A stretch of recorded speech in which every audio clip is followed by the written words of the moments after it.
Muy buenas tardes, bienvenidos. Good afternoon. Welcome back to this second Agromin Mining Agricultural Convention. We're going to be talking on the opportunities beyond the big challenges of the world.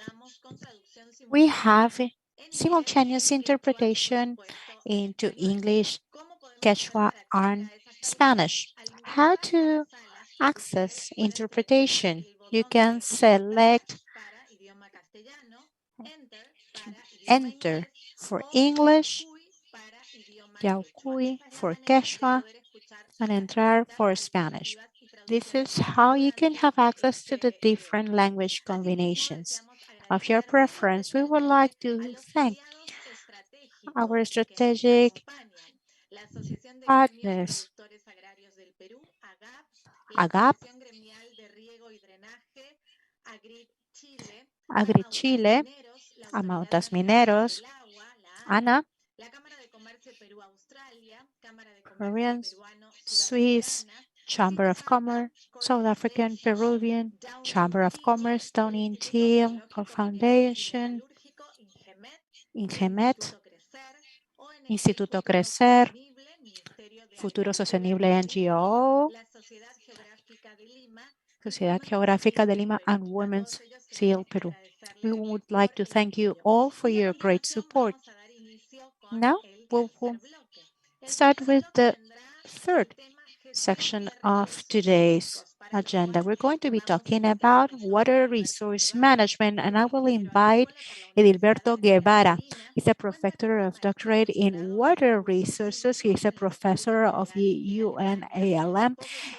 He's an agricultural engineer from Universidad Agraria La Molina, has a master's degree and PhD in water resources from the Federal Republic of Germany, postdoctorate at visiting professor in water resource management, integrated watershed management and environmental management of Colorado State University, associate dean of research and postgraduate studies and director of the Center for Hydrological Environmental Research, Aboba, member of the National Academy of Engineering and Habitat of Venezuela, member of the National Water Tribunal of the Water Authority of Peru, visiting professor in the master's and doctorate programs in water resources of Universidad Nacional Agraria La Molina, author and co-author of 25 texts and reference books and 200 publications in index technical journals and proceedings of national and international congresses. We are more than happy to have Edilberto Guevara, who will be leading and moderating this first segment. Dr. Edilberto Guevara, please turn on your mic. Now we can hear you. Thank you for the invitation to participate in this very important event. Second Agromin Convention. First of all, I would like to briefly share some words with all of you related to the topic we've been discussing. And then I will share instructions for this specific part of the program.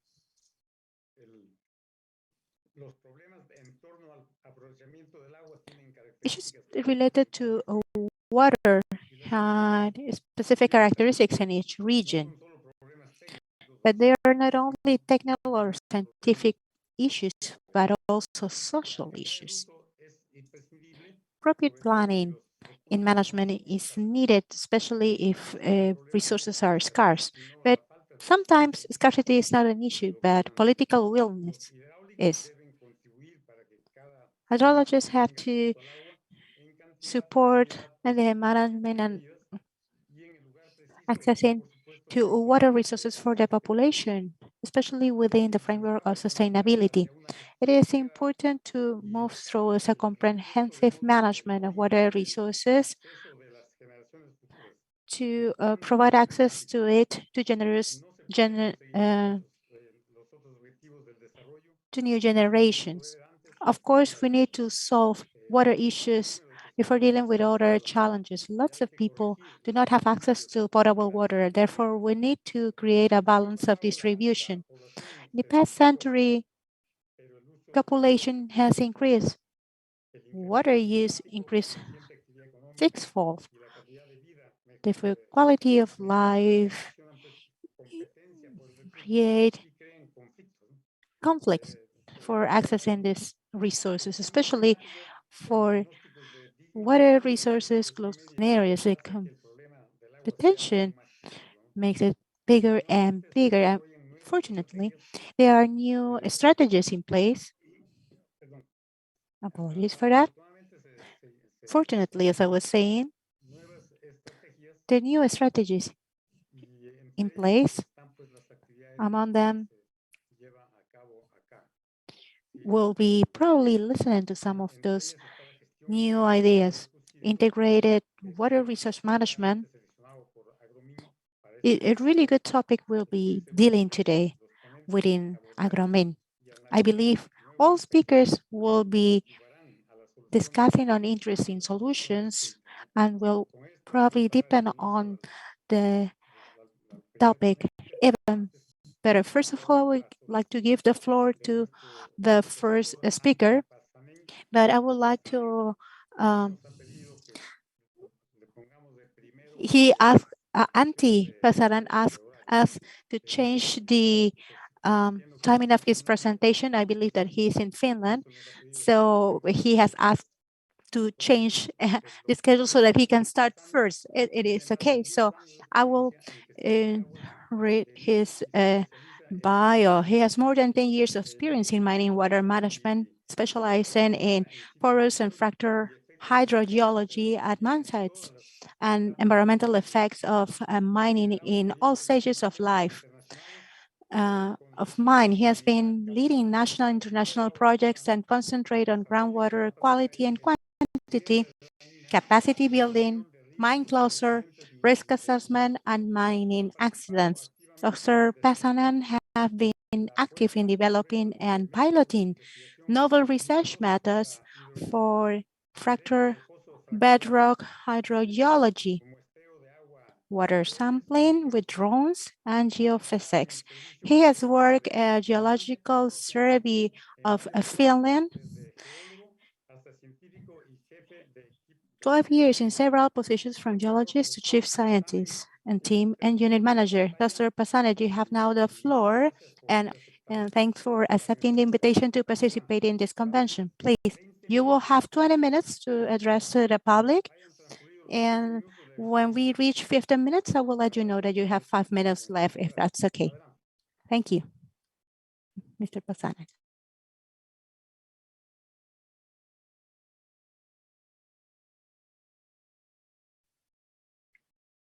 Creo que tiene su micrófono apagado. I think your mic is not working because we are unable to hear you, even though your mic is on, apparently.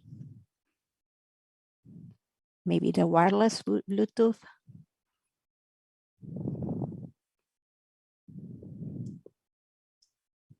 No.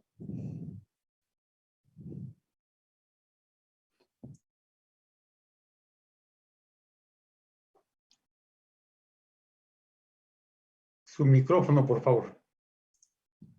Please, your mic.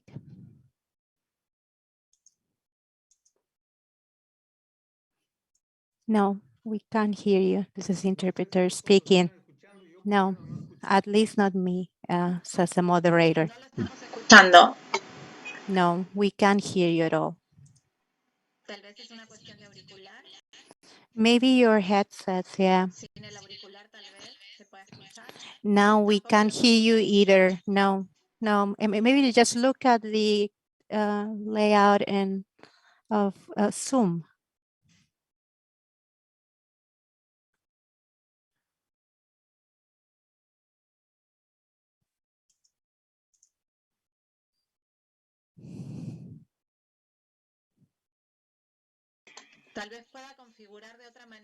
Maybe just try for another option in the mic in your setting, please.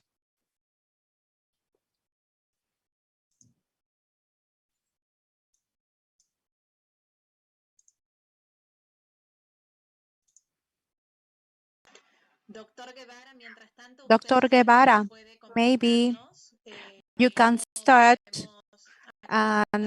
Yes, he said that we should move to the next speaker in the chat so that we can continue and try to solve these technical issues in the background. Okay, so we will do so then, and we will give the floor to the next speaker. Maybe, and we will wait for Dr. Pasanen to fix the technical issue. Now we will move to Luis Morovic. Él es ingeniero agrónomo por la Universidad Católica de Chile con un PhD en físico-química. He's an agricultural engineer by the University Católica de Chile. He's a PhD of soil psychochemistry and Israeli Institute of Technology, professor in irrigation, drainage, Catholic University of Chile. He's also an advisor to agriculture, agro-industrial irrigation companies in site construction, evaluation, and operation of technical irrigation system in Chile, Mexico, Peru, Ecuador, and Argentina. He is author of 4 textbooks on agricultural irrigation and more than 100 scientific research articles published in international journals. President and Vice President of the Association of Irrigation and Drainage. He is currently working in GEA Consultores. Luis, please go ahead. You can turn off your mic, and you have 20 minutes time. At 15 minutes, I will let you know that you will have 5 minutes left. Please.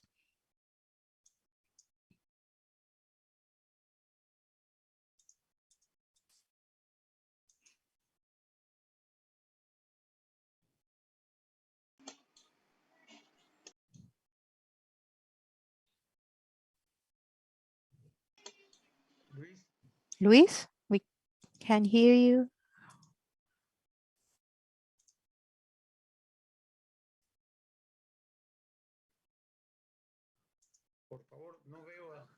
Oh, he's reconnecting again because he has also have some issues. So what should we do then? La invitamos sí a pasar al siguiente. ¿Al siguiente? Ok, muy bien. Entonces, lamentablemente, estos... Unfortunately, as new platforms sometimes cause this type of issues. I'll now introduce Jose Pierola, who is a manager of Southern Peru. He's an agricultural engineer of Agraria University. He has studied in Holland, Germany, and he is also a professor of the civil engineering of UNI and the Engineering College of San Marcos.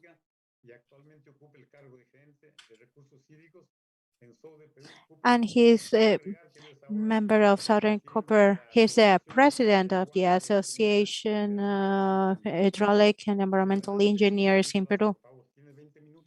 20 minutes time for you to. Muchas gracias. Thank you,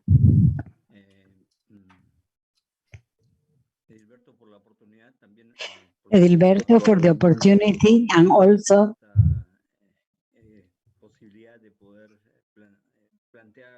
to Agromin for the possibility to speak about very interesting topics. With regard to the approachment between mining and agriculture, I think it is an important topic that always raises the interest of Agromin. How do we handle this relationship and what instruments we have to develop? I will share my screen. I hope you can see it. Yes, we see it perfectly. So, with this view of the high Andes area, very close to the southern operations in the city of Tacna, I would like to begin my presentation related to water management regarding agriculture and mining. To have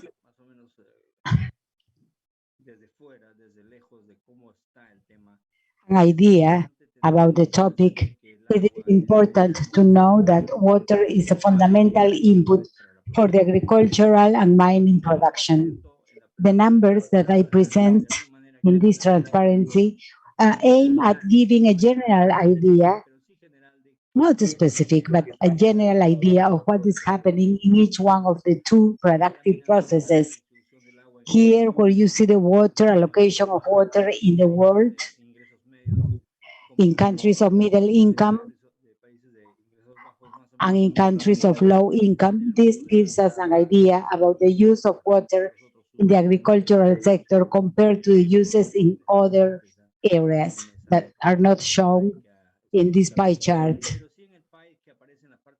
But at the bottom, you have a pie chart of the mining sector that is an area directly related to our operations. It's a small portion, but important. It is also important to mention that a lot has been said about the employability in agriculture and mining sector.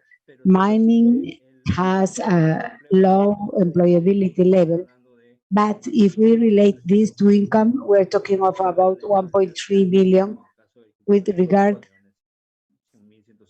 to this sector in agriculture of 4 million. The territorial occupation in the mining, we have an area for exploration, taking into account basically the operation. Another concept in the use of water in both sectors is the consumption of water. For example, for potatoes, about 290 liters, and to produce 1 ton of copper, they use 116 cubic meters, which shows at least 116 and 120 cubic meters per ton. And the contribution to the national GDP, the agricultural production, and the mining production. The agricultural production has improved in recent years because now we are exporting in Latin America in some crops that are special for us, like asparagus, grape, and so our agriculture is accessing export markets successfully.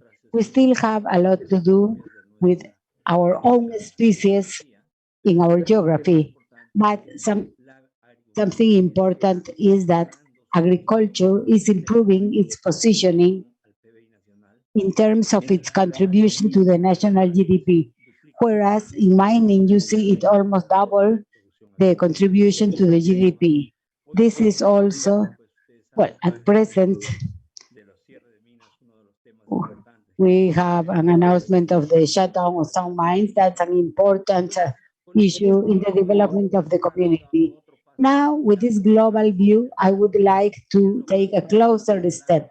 I'm going to talk about the management of water in the mining operation and the concept of the stewardships, the relationship that we need to have, that the miners have learned to develop, the relationship between internal operation and the environment. The environment, obviously, we will be talking about the agricultural production and the concept of the environmental aspect, which is very important. Well, these are activities that need the supply of water. In the mining production, we have several process, flotation and transport of tails. That's very important because we produce due to heap leaching with recovery of the evaporated water. There is always evaporation in the heap leaching plants. In the mine site, we have dust control and control of contact water. That's an important topic in the mining operation. And also the water for the campsite and for the use of the population in the mine. That is the use of water internally in the mining activity. The agricultural sector and the environment, we have the water for the high Andean areas that is part of our scenario of production, the components derived from this Andean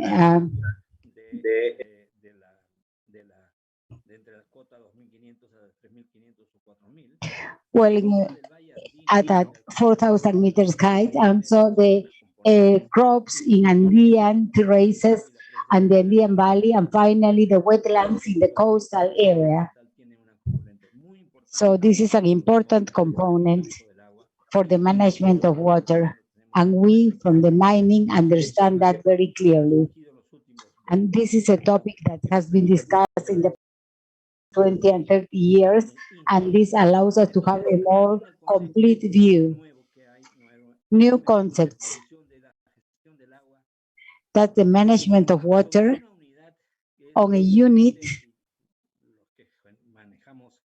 what we manage and know about water, we know that the unit basin is the fundamental factor, is the basic element, not only from the perspective of water elements of production, but also regarding the sustainability in terms of technical and economic aspects. This is a concept we need to manage, and we understand it perfectly. The basin is a social economic unit that needs to have sustainability, and the mining operation is one part, and the time space of the mining space is rather short compared to other components of the productive sectors. We need to be aware about where we are, what are the basics, and what part of the process do we access to. This allows us to identify the tasks and to formulate responses. This process is very clear in a manual about water management. Those who are knowledgeable of mining management well know that this information goes back to 2015 with instructions as to how to use the water. Another important point is the relationship with the users in the environment. That relationship has to be a continued and permanent relationship and very well structured. That means we need to have a plan of interrelationship with the users of the basin in order to have a good management of a unit for all the population. And also we need to work progressively adding the standards, the AWS standards. Those are concepts that now allow us to generate what we know as the holistic vision of water. That is something that we need to develop based on our own experience. It is evidently that there are general concepts, but they can be only developed based on their own experience. So I wanted to show a very specific case that we had as a result of a dialogue table in 2012. This is a study of the basin of the Lacumba River, because the estuaries of the Lacumba Basin said the company is using the water, it is affecting our water availability. So we went into a dialogue process, and the first thing that we did was to make a comprehensive study of the basin of the Lacumba, to look at the availability of the water resource, to see how much water was there really in the system in this process involving the users, and they approved the of the study, and the authority that was ruling the water management in Peru also attended the meeting. This started in 2014 and it ended in 2017 with an approval. So that is a very concrete experience. This study was made with ANA, that is the water authority in Peru. With the participation of the users, the community, the farmers. So there was a process of conciliation and also meeting the expectations of the users, because in these basins Well, Lacumba is only one model, but there are endless projects and ideas how to use water. We need to build a channel here and there, but what happens? All the projects, they have different levels of development.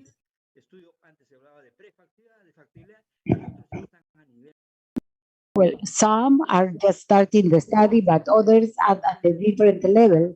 So it is important to socialize the option for development and implementation with the users so they can meet the expectations and then give priority to the infrastructure. Also to provide the training to the farmers because we have to work with training. And finally, the funding. Funding is a fundamental element in order to materialize all the expectations in this interrelationship and in this integrated aspect of the basin. And the last item is the sustainability of the actions and the process that will enable this management. There is a specific case that has been completed of 2.5 million cubic, almost 28 million soles, co-funded by the state and by us. But at the end, the thing is who is responsible for this infrastructure to have opportunity, how, as it was in this anticipated at the beginning, who's going to take the responsibility? That implies a cost of operation and maintenance that it is not covered in the tariffs, in the economic payment that the users are bought. That is another topic on which we still have to work for. This is a very interesting process. Another aspect I wanted to mention in this presentation is the technology, the innovation with regard to the use of water. Well, I wanted to show you these two maps. When we have a basin and we have a mining operation, the mining operation can use financial resources to make the production and the water management of water be efficient. Well, that is a process that is happening, and we have automated the water extraction, also the water distribution system. But the question is thinking always in the basin, but what happens with the rest? What happens with the basin as a whole? In the process of the basin, we are a little lag behind almost 100 years. There are no systems to be used. We do not have a permanent system to verify the levels of unitary consumption. So this is a structural problem. So what we need to do is that this of mining production that produce the resources and the generate energy, it is not only to identify the resources, but to contribute to the knowledge about the basin.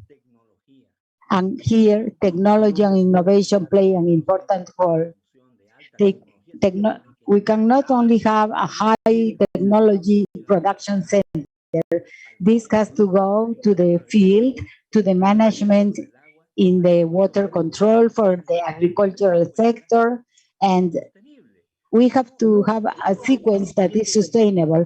I can be very efficient in the first area, but in the rest I have 30 or 35 efficient.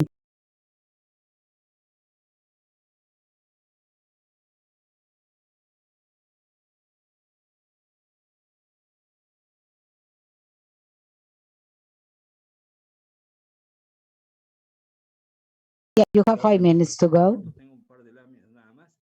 I just have 2 more slides.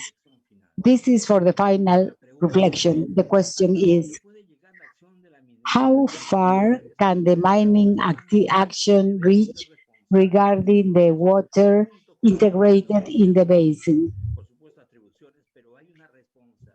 Technology has its own attributions, but there is responsibility to make this possible. It is not only that the technological innovation in agriculture is not only changing the irrigation systems or the plants for crops, but it also includes a new vision in the use of water. It has to be shared. That's a core point. And you know that 30 years ago, they were talking about irrigation, that it is not easy to incorporate technified irrigation to agriculture. There is a component that we should have developed to make this viable. Then the implementation of irrigation for regulation and distribution requires the topic of operation and maintenance. We have big dams in the basins but are underused, or sometimes they are not used at all. So that is not working, and there is a significant technological gap in water management between mining and agriculture, and we need to close that gap, adding progressively that technology to the field with a very clear social management, with a direct participation and effective participation of the state in the commitment of the mining operation. And finally, now we're talking in many forums, they talk about mining 4.0, ecosystemic services, the green activity, zero effluent, mitigation actions, etc., etc. These are very interesting topics, but really we need to implement that. Otherwise, it is not going to work. The implementation of a technological innovation of the use of water should be a reality. So together they can manage the mining operations with the technology of irrigation. And this is a view of the Laguna Suicha, which is the source of water resource for our operations, which is fundamental. Thank you for your attention. I hope that we have given you some ideas for the further discussion. Thank you very much. Thank you.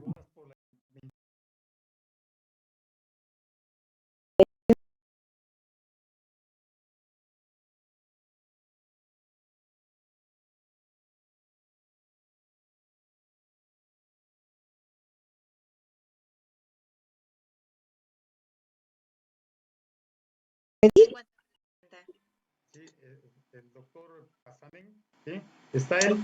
Okay, Dr. Pasamen, is he there? Okay, can you hear me now? Yes, we can. Okay, thank you. Segundo expositor, que es el doctor Antti Pasamen. Antti Pasamen, Senior en Servicios Geológicos de Finlandia, ¿no? it's as said, he's a water management specialist. He has more than 10 years of experience in mining water management, specializing in porous and fracture hydrogeology at mining sites and environmental effects of mining in all stages of life of mine. Has been leading national and international projects, economic quantity, capacity building, mine closure, risk assessment, and mining accident. He has been active in developing and piloting novel research methods for fractured bedrock hydrogeology, water sampling with drones, and geophysics. He has worked at Geological Survey of Finland, 12 years already, in several positions, from geologist to chief scientist and team and unit manager. You have 20 minutes time. At 15 minutes, I will let you know. I believe your topic is quite interesting and important for all of us today. We're trying to understand water culture in water management is part of the variety of knowledge and know-how. And from what I can read, you may have lots of experiences to share with us. And so please go ahead, Dr. Pasanen. 20 minutes for you.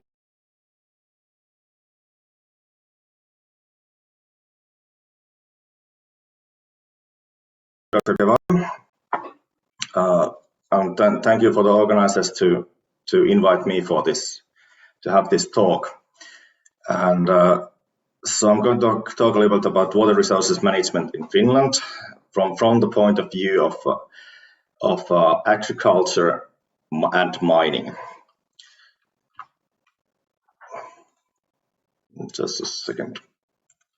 Yeah. Okay, so I have 6 or 5 topics that I'm going to speak today. First, looking in some statistics of the mining and agriculture in Finland, and then I will introduce you to water resources and aquifers in Finland, because those are probably rather different than what you are used to. And then some mining and agriculture water research nexus also. The Geological Survey of Finland is a governmental research institute which is founded in 1885 by the Tsar Alexander III of the Russian Empire. And we work in Finland, obviously, but also in lots of other places in the world. Also, we have had some projects in Peru and Chile, and many of the projects we are running outside of Finland are either EU-funded projects, so in EU countries, or in developing countries in Africa and Southeastern Asia.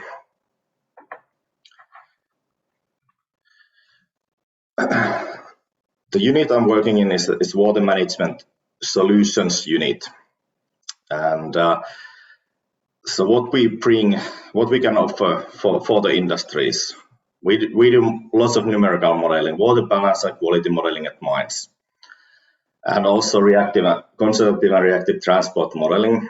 The modeling is one of the main issues we are concentrating at the moment. The other one we are concentrating is global change and climate change and its effect to the Finnish groundwater resources. We have capability to develop water treatment and recovery processes for mining water, and for that we have built this pilot plant, which is in a sea container. We can basically change the processes inside the container to whichever is needed for the site. And we also do monitoring development. The management of groundwater resources is we do lots of hydrogeological 3D mapping of aquifers, and I will show you in a few minutes the way how our aquifers are, and they are quite unique. But even though the precipitation and the recharge rates in Finland are rather high, we still need managed accurate recharge solutions also. And hydrogeological research, of course, in bedrock, groundwater vulnerability, quality and quantity and transport, and also the climate change effects, which is one of the key issues at the moment. But let's go first to the mining and agriculture of Finland. Here are some statistics of mining in Finland. The land use of mining is 0.2% of Finland's land area, and that's operating mines. So that's roughly 670 square kilometers. 45 mines are in action. You can see the map on the right, which shows all those mines. And in 2020, there was almost 400,000 million euros investments to mining. The main commodity, typical color metals, nickel, copper, zinc, but also there's in Kittilä, you can see in the north, there's Europe's largest gold mine. And also in many mines we get also PGEs. And there's also one apatite mine in Finland, which is the only mine in Europe producing apatite and fertilizers from it. The mining itself doesn't take that much space, but there's lots of exploration. There's 61 prospectors and 92 reservations and 113 claims. The reservations and claims, those are the mining law changed in Finland, so we have the old claims and the new reservations concurrent. 68 million euro investment to exploration, and the land use of the exploration is much larger than the land use of mining, and this is something that causes controversies in Finland. That many activists are saying that most of the Finnish land area is reserved for mining, but its reservations only means that the exploration company has the right to study the area. Let's go back to agriculture. Agriculture is practiced in all parts of Finland, even in northern Finland. The northernmost part of the Finland, that's 75 degrees north, and the southernmost part is 65 degrees north. So we are very north, and there is agriculture north of Arctic Circle, even crops. The agriculture is located mainly in Western Finland, roughly 2.3 million hectares of field area, and we have the similar agriculture than in many other countries in the world. Normal crops, cattle, chicken production and stuff like that. But we have also some untypical ones, like reindeer herding with the Aboriginal Sami people in the northern Finland, and also we have lots of peat production for burning the peat for energy, but that's diminishing very quickly because of the global change and carbon emission limits. Here's a quick look into the Finnish geology. We have the Precambrian crystalline bedrock at the bottom, but then there has been several glaciations after almost all of the younger sediments below or younger than 1.5 billion years have been eroded, and then we have only the Quaternary at the top, and the Quaternary at the most parts of Quaternary is only 10,000 to 50,000 years old. So we have a huge gap between the bedrock and the Quaternary sediments. The aquifers, you can see, I'm not sure if you can see my mouse here, but the aquifers, you can see this esker here next to the lake. So our aquifers are in these eskers, which are elongated but very narrow. Finnish drinking water production relies on natural aquifers. You can see on the right, you can see the aquifers, all the mapped aquifers in Finland. There's roughly 6,000 classified aquifers in Finland, but as you can see from the map, are the small ones. All of them are rather small ones. That's a good thing because if we have some kind of environmental accident, we will only lose one aquifer, not all at once. So groundwater and managed aquifer reachouts is 75% of the drinking water, and surface water is 25%, and that's mainly because of the city of Helsinki, the capital of Finland, is using surface water for drinking water. The recharge of aquifers is roughly 5.4 million cubic meters per day, and only 10% of that is used. We also have 57,000 lakes that are larger than 1 hectare, or 168,000 lakes that are above 500 square meters.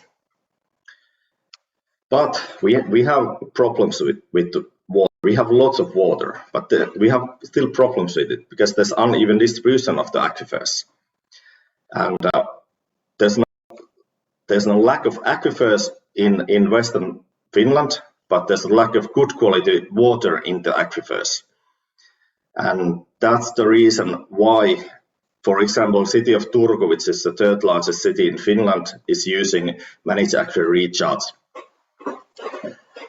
to provide water for their citizens. And there's also on the western coast, because of the glaciations, there's no morphology, so we have to find the aquifers below unmorphological ground.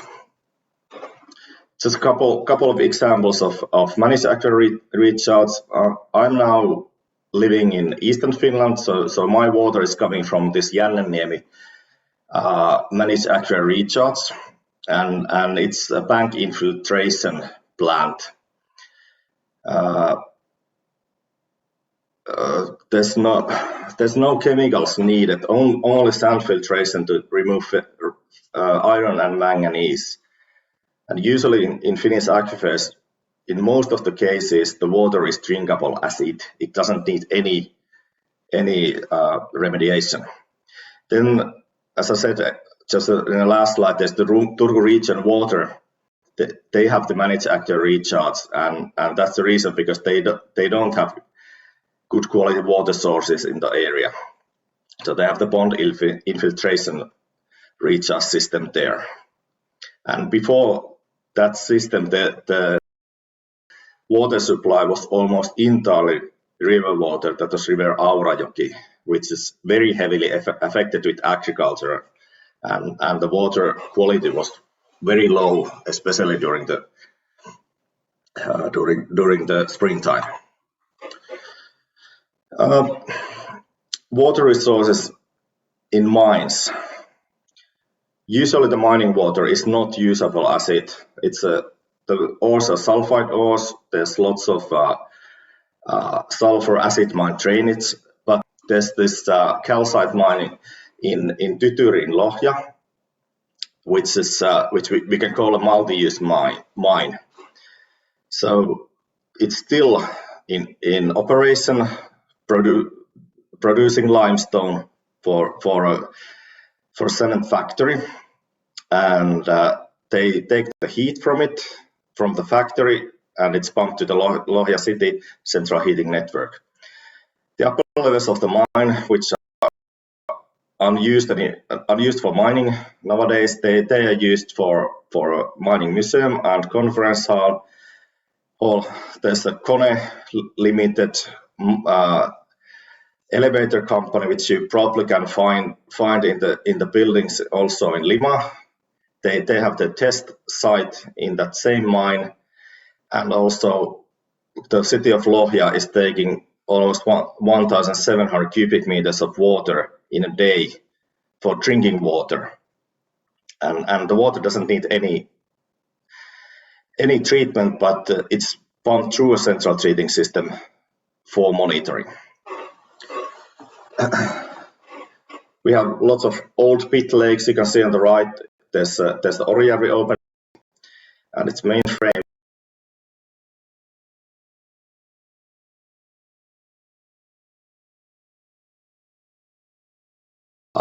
300 years almost. So the water is undrinkable, even though it looks nice. The mining and water resources are usually not in conflict in Finland. But mining has effect to the surface waters, mainly to surface waters. We have some mines that are located next to or very close to the aquifers, but they haven't been an issue yet, at least. The mines are major water users, as you well know, but they use mainly surface and pit water, so groundwater coming from the bedrock, not the water used for drinking. Finnish mines are users where there are not many people and no major risk for drinking water aquifers. The precipitation minus evaporation is net positive in Finland. We have no water scarcity, but the mines that because of that, the mines need to release lots of effluent to water bodies. There is I think many of the mines have something like 70% recirculation rates, but I think that doesn't take into account that the tailings and the waste rock they are getting the precipitation, so there is a lot need to release the effluent. There is a real need for that, and you can see the picture on the right. That's the Talvivaara mining accident in a world scale, not a major one, but in a Finnish scale, a very major one. So there was a rather big leak in one of the ponds, and that had a quite bad effect to the nearby lakes, which are rather small ones. Even though the precipitation minus evaporation is net positive in Finland, the agriculture still uses surface water for irrigation. There are no known cases for that mining water has affected agriculture directly. But there are several cases that the municipal wastewater spills has affected the irrigation water. And there's one case just next. There's a major onion farmer in the area, and there was a spill,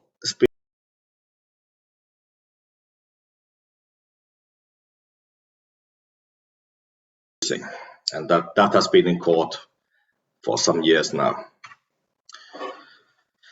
The lakes and the Baltic Sea, they are vulnerable, and the typical pollutants are the same in mining and agriculture than in the rest of the world, except drought and overuse of water.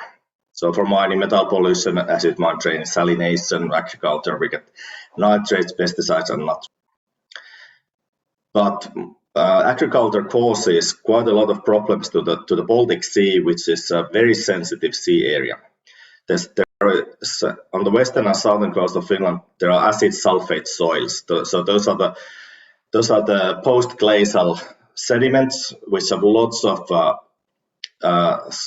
sulfate in it, and also lots of nickel in it, and the agriculture for the agriculture needs, there are ditches dug into that soil, which lowers the water table, and that causes the oxidation of the soil, and pollution is similar to acid mine drainage. And as you can see on the map on the left, the areas in blue and red is those are the acid sulfate soils areas, and that's a lot of diffuse source pollution to the Baltic Sea. That's one of the major. Doctor Pacianen, disculpe, 5 minutos más. Apologies, you have Thank 5 you. more minutes left. Thank you. So this diffuse pollution is the major pollution for the Baltic Sea. But then, on the other hand, we have the only phosphate mine in Europe, in Finland. We might have another one in the future, but not at the moment. That's also very close to me, just 6 kilometers where I'm sitting now. So they produce fertilizers for agriculture, and in the process they produce quite a lot of gypsum waste, and that gypsum waste is used in coastal clay fields to reduce the phosphor emissions to the Baltic Sea.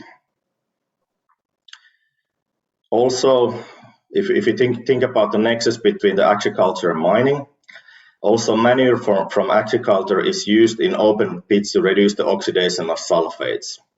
This has been tested in some sites, and the results are not that promising, unfortunately.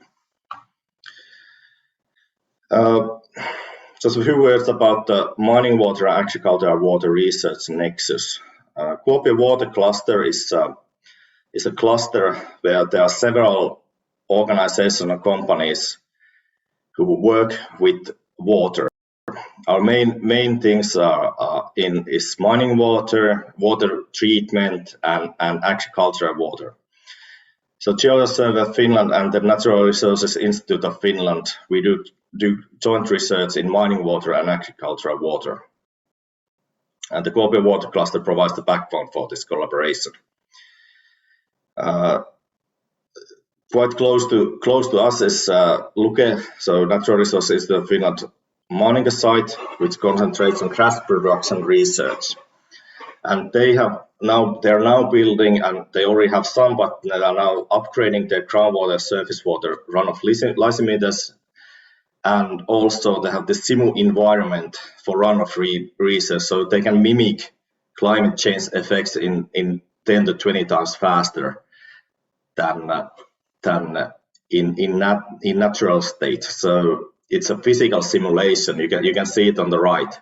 So they can add whatever there, and we are thinking of testing some mining waste in that simulation also. So what GTIC is putting into this nexus is that we have the knowledge and practice on hydrogeology research, monitoring and modeling, and also reactive transport modeling. And as I said, we are going to test to accelerate mine waste behavior in this simu environment. So here on the left, you can see this Natural Resources Institute of Finland runoff research field, which they are now building. It should be ready next summer.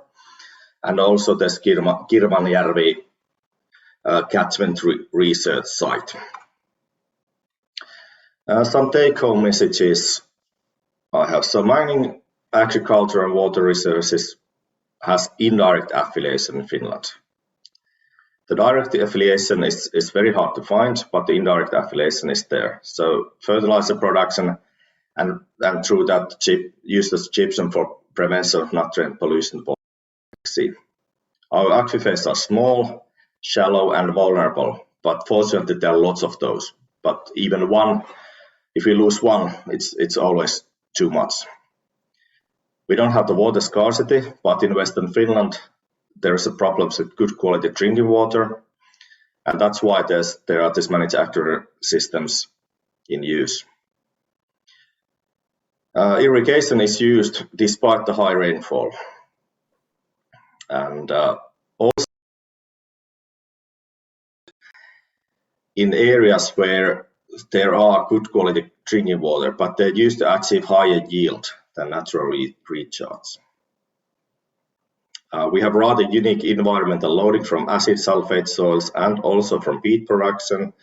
And as I said, the environmental loading from acid sulfate soils, that's very similar to acid mine drainage, but it's diffuse source, not point source like mines. And as in the last slide I said, we have enhanced collaboration with Agricultural Research Institute in water research. And I think that's my last slide. Thank you very much. Okay, muchas gracias, doctor. Thank you, Dr. Bustamante, for quite an interesting presentation. I do not want to leave this opportunity to ask you a question, even though you said only that 2% of Finland is working with the mining or under mining industry, but you also talk about water research. There's no social conflict, but can you tell us, whatever you had a conflict, what type of solution you had if there is any social conflict,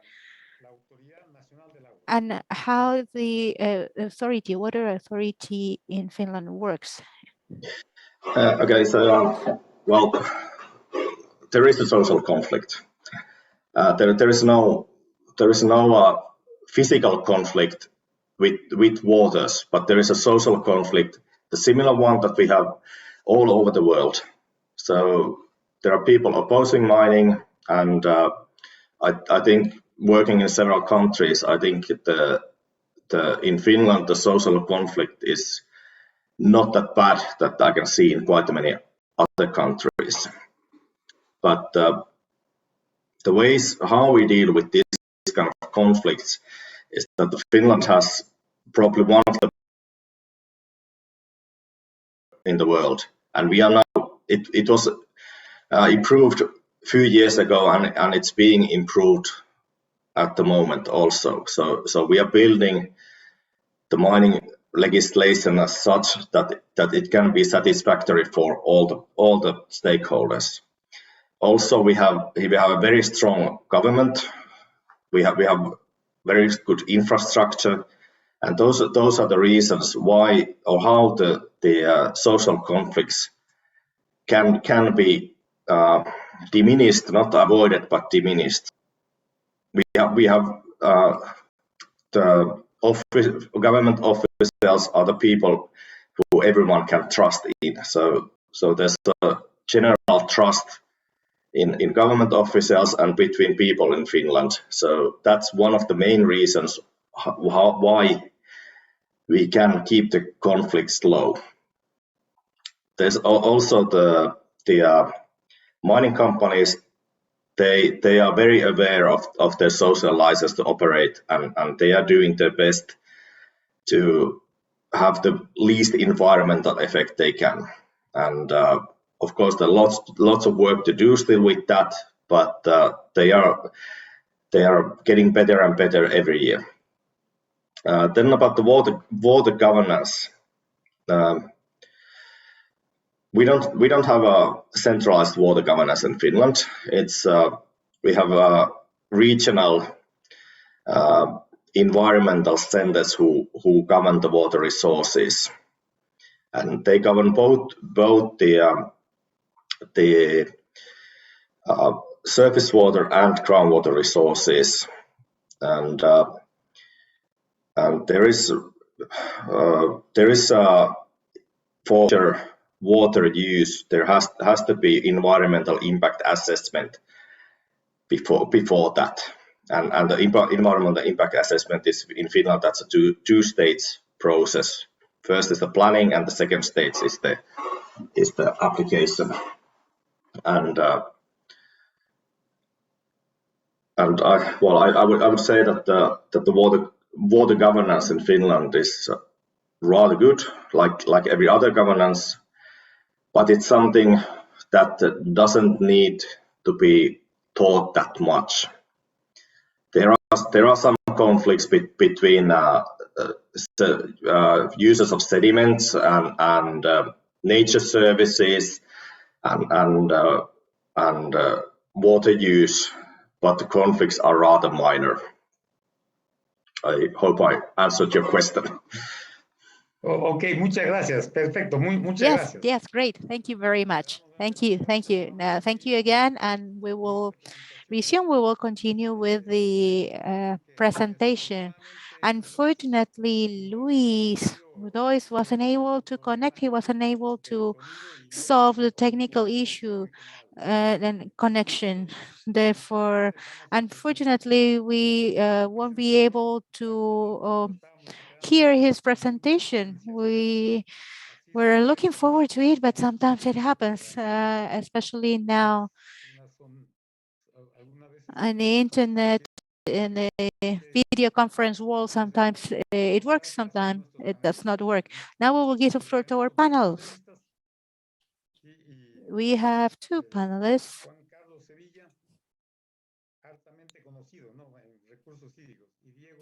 Highly known in water resources, and also Diego Berger. We're going to begin with Juan Carlos. Juan Carlos at present is the Executive Director of the Integrated Management of Water Resources Project in 10 basins. He is the executive hand of ANA.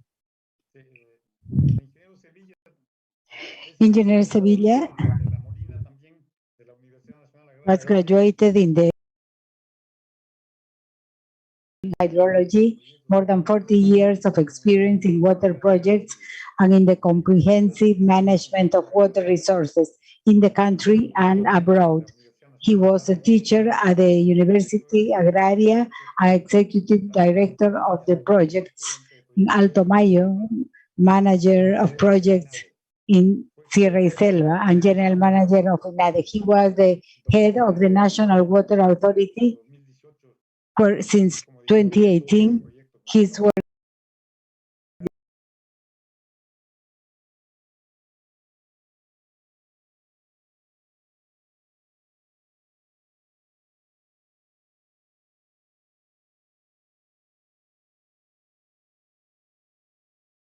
make some comments. Juan Carlos, good afternoon.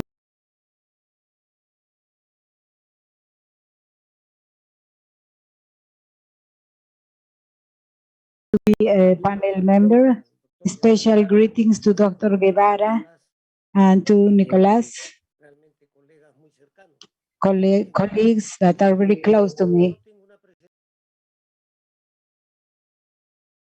because I was talking to the organizer, and as I am part of this panel, I would comment something about what Dr. Pasanen and Nicolas has mentioned. The fact that in the National Water Authority,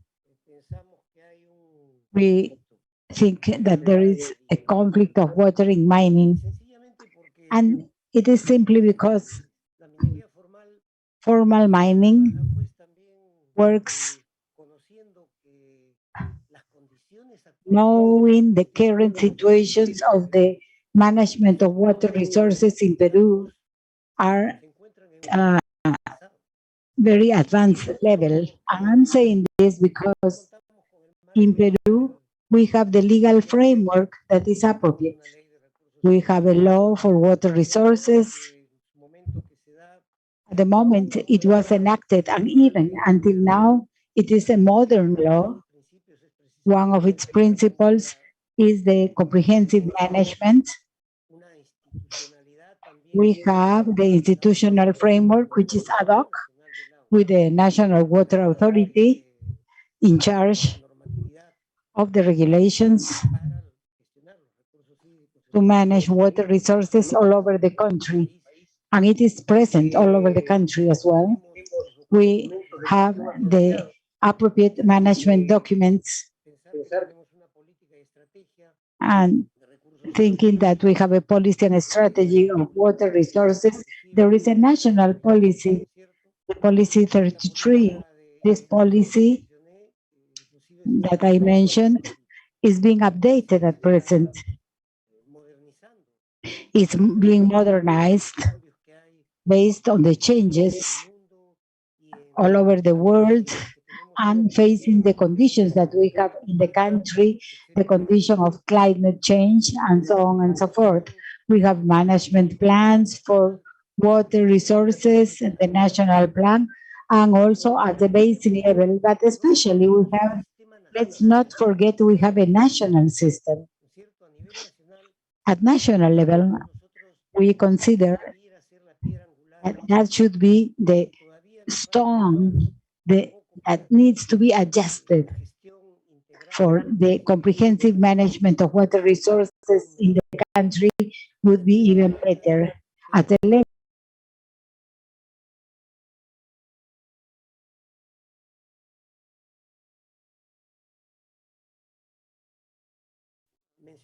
Nicolas mentioned, the work in Lacumba. Indeed,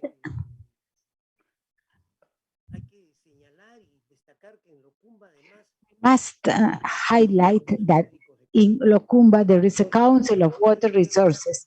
So by having that platform, the problem of water management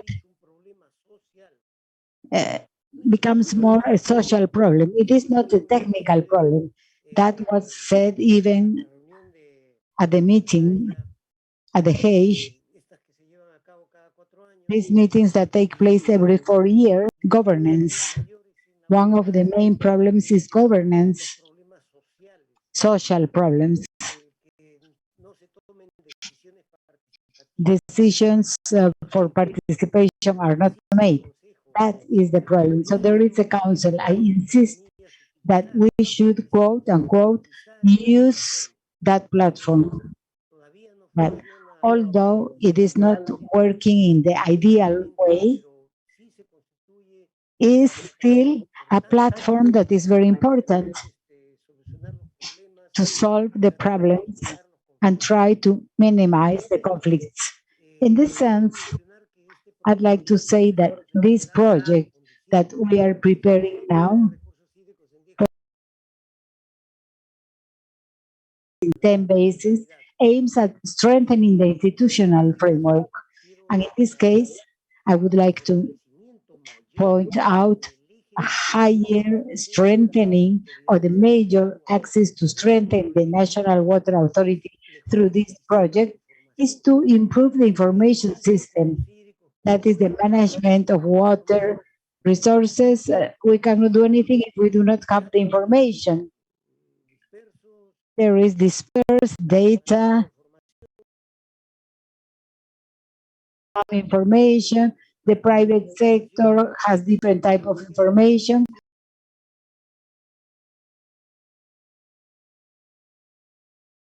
Water resources, where all that work has to be centered. We are transforming that.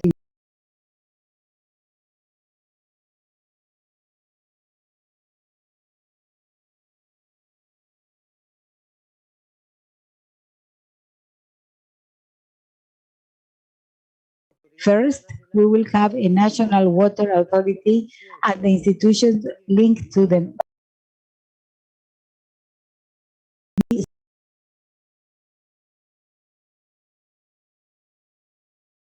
We are installing monitoring systems in the basins, in the Amazon,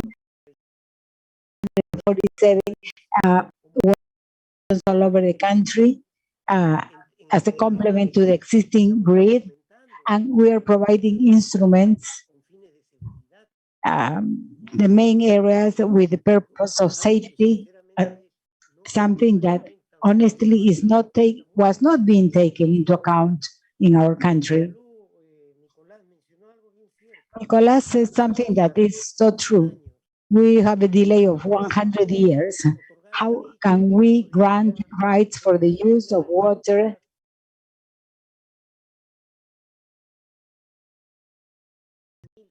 we are installing 1,300 systems for measuring and automated transmission of data in the coast of Peru. That is not enough. We are doing this at the level of irrigation.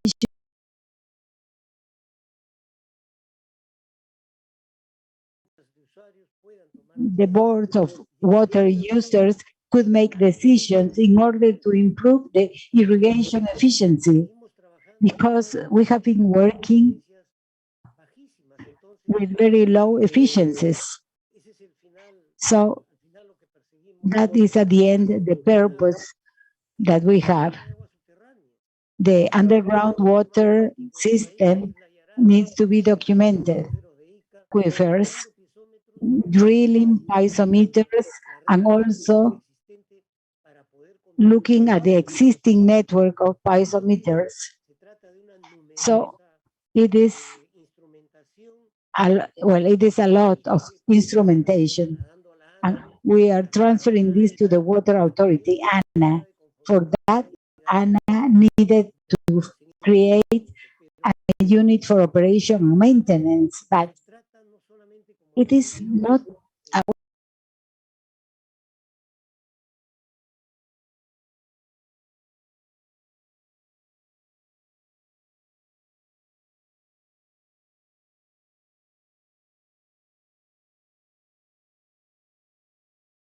Let's start by the simple one.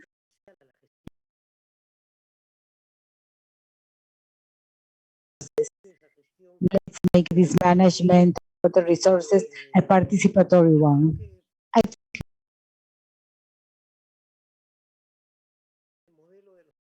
to get to the model that has to be even more sustainable. We are working on that with the Water National Authority. I congratulate the intervention of Dr. Pasani. I would like to mention that there is significant scientific work. It is good to hear that the water conflicts are minor ones, as there are some present conflicts related to water, and the contamination or pollution is the highest problem. And that scares us in the case of mining. It is not so much the consumption of water. It is not about the case of informal mining. The spills go to the water bodies. And the biggest pollutant that we have is the water, sewage water or water, municipal sewage water. This is something I wanted to mention, Dr. Guevara, and I think we are on the path that the National Water Authority will respond the question whether we can manage water resources. It is without information. Not only the information, but the data has to be reliable, most of all. That is why we have built as a project with the state-of-the-art technology, a secondary center for data that was installed in Ica, could be in any other city of the country. It is a backup from the main data center of the National Water Authority, data center that is modernized. Thank you very much, Juan Carlos, for your interesting intervention. Yes, I think that monitoring and evaluation are the fundamental components in order to make a good management. We know that if you cannot measure it, you do not have the knowledge. You cannot manage what you don't know. So there is like a vicious circle that ask for monitoring and evaluation systems, and it is necessary to have the information for planning the harvesting of, in this case, the water resource. That this is an intervention in the whole basin. Juan Carlos has had a lot of experience in projects at national and international level. Ana, well, you went back to Ana, then you went back to the program maybe with another name, but the perspective is very interesting from you because you have been at both sides of the problem. So the question is, do you think ANA should be only a regulatory entity, or does it need some adaptation to legislation so it will also have an executing body? Because what we have now wouldn't happen if we didn't have conventions and external funding. The other question is, in addition to monitoring and evaluation, what would be the weakness of our institution? When I talk about weakness, what do we need to strengthen? We have been an ANA for several years, and we consider ourselves as water bodies. But many from the outside, the view is different. Juan Carlos, you have the floor. Yes, thank you for your question.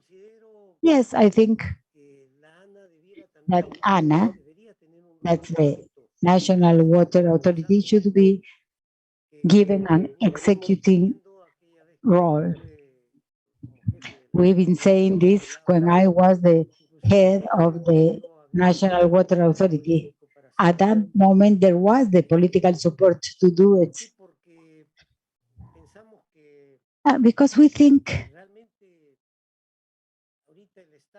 that at present, in that moment, the state was in the executing activities of projects, and they were very dispersed.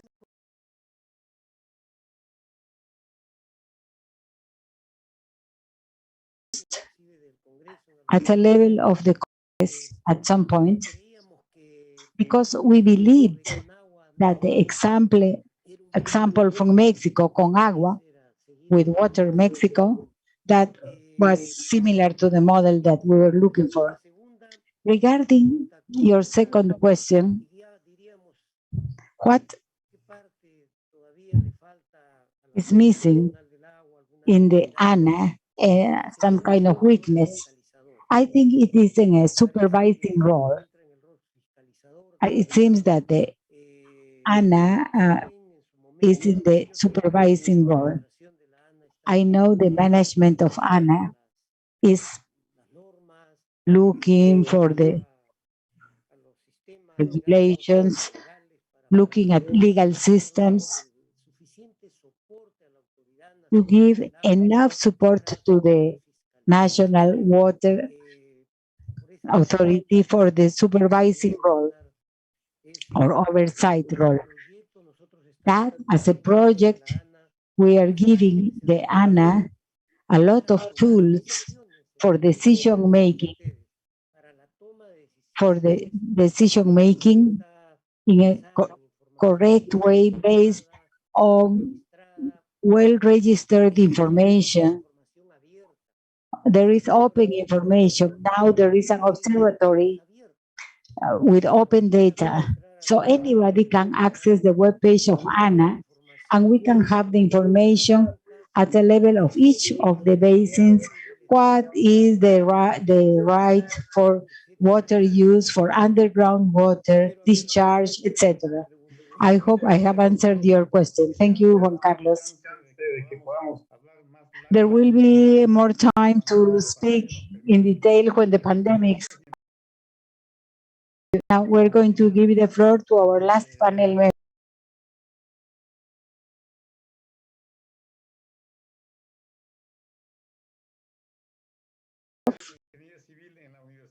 He studied civil engineering at the University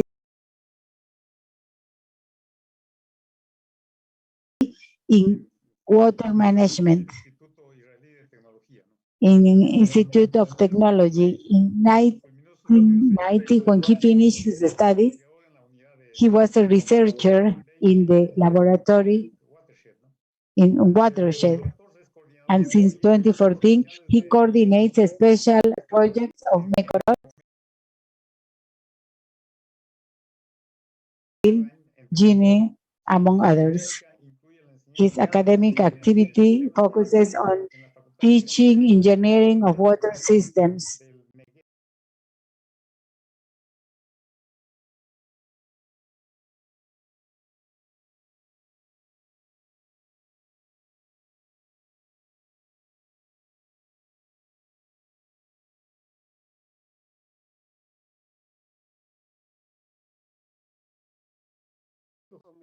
You have 10 minutes.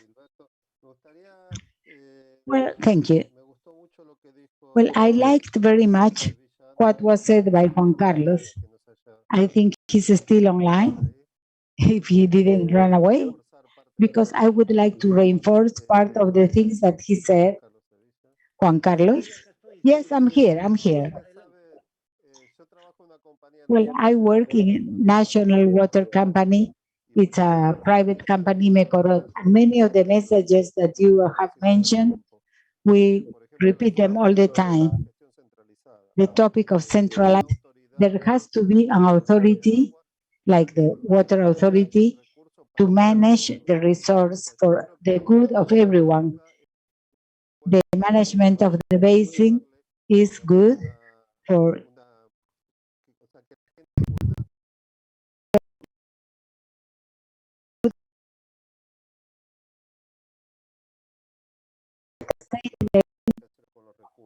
to decide what to do with the resources. I think that's very important.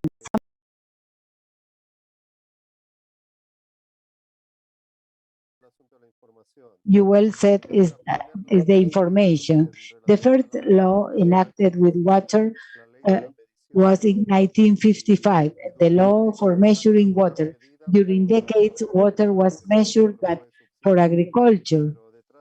But behind that, as Dr. Edilberto said, if you do not measure, you cannot manage.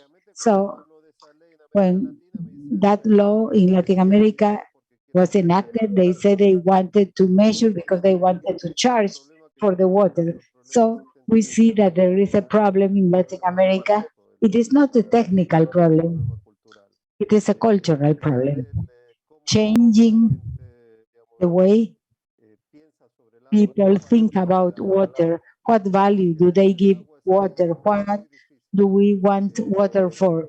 That's very difficult. Maybe it will take time, maybe 10 years. But first, we need to recognize that the change needs to be made. I am not so optimistic because for what I see in Latin America, they are not working a lot on the culture. A lot is being said about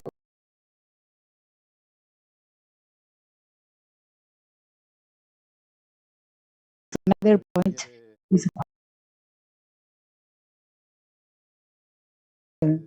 I mean,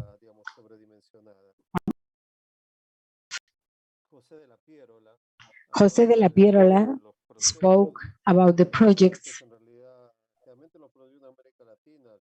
Well, the projects in Latin America can be funded by the IDB or the Global Bank, the World Bank. But if we do not take into account operation and maintenance, and that cost has to be transferred to the user. So the price of water, I think it is one of the tools to educate people.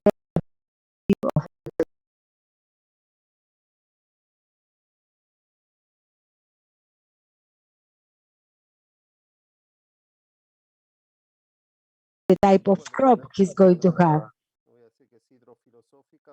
This is not a philosophic question, but in each country you have to see what is the culture and what do they want to do with that resource. It is not an unlimited resource. It is limited. That is why we have to take into account the way how we are going to use this resource. Juan Carlos, when you talk about information and measurement, I have seen in many places some we need to measure and good information. I have seen in many places in Latin America, Peru, Argentina also, that the things are measured but not in a reliable way. So there is data, but data that do not have a lot of value because we never know why this data is being collected. So we need to raise awareness, and here we go back to the issue, to the initial issue. It is a cultural issue. The problem in Latin America comes from the culture of abundance.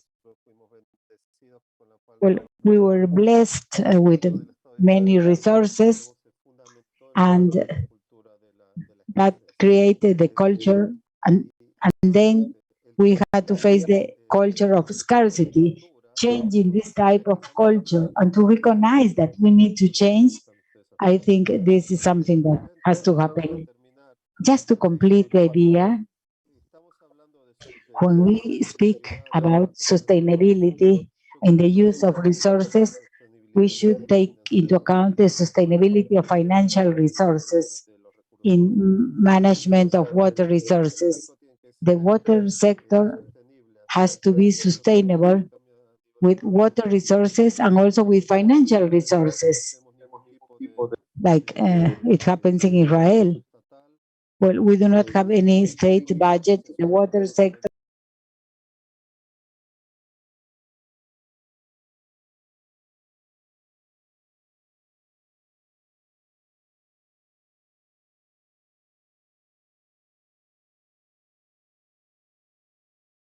political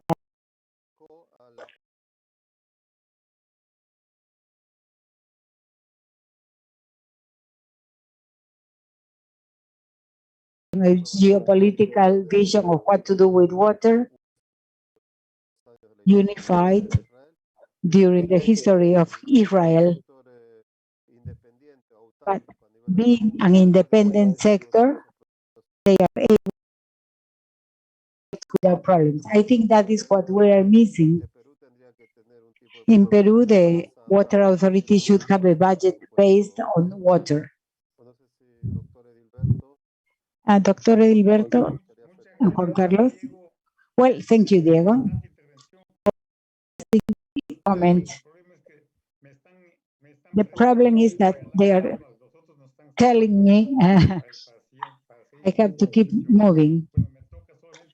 So I just would like to thank you. Have a good evening.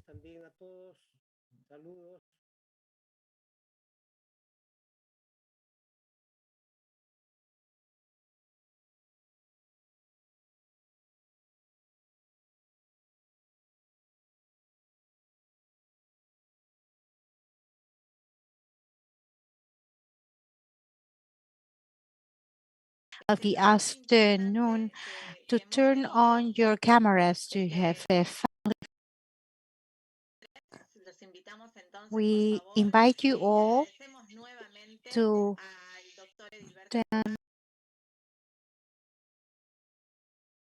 Alberto Guevara for your leading, moderating role. Thank you for all of you who share your know-how and experiences on the importance of water resources use and management.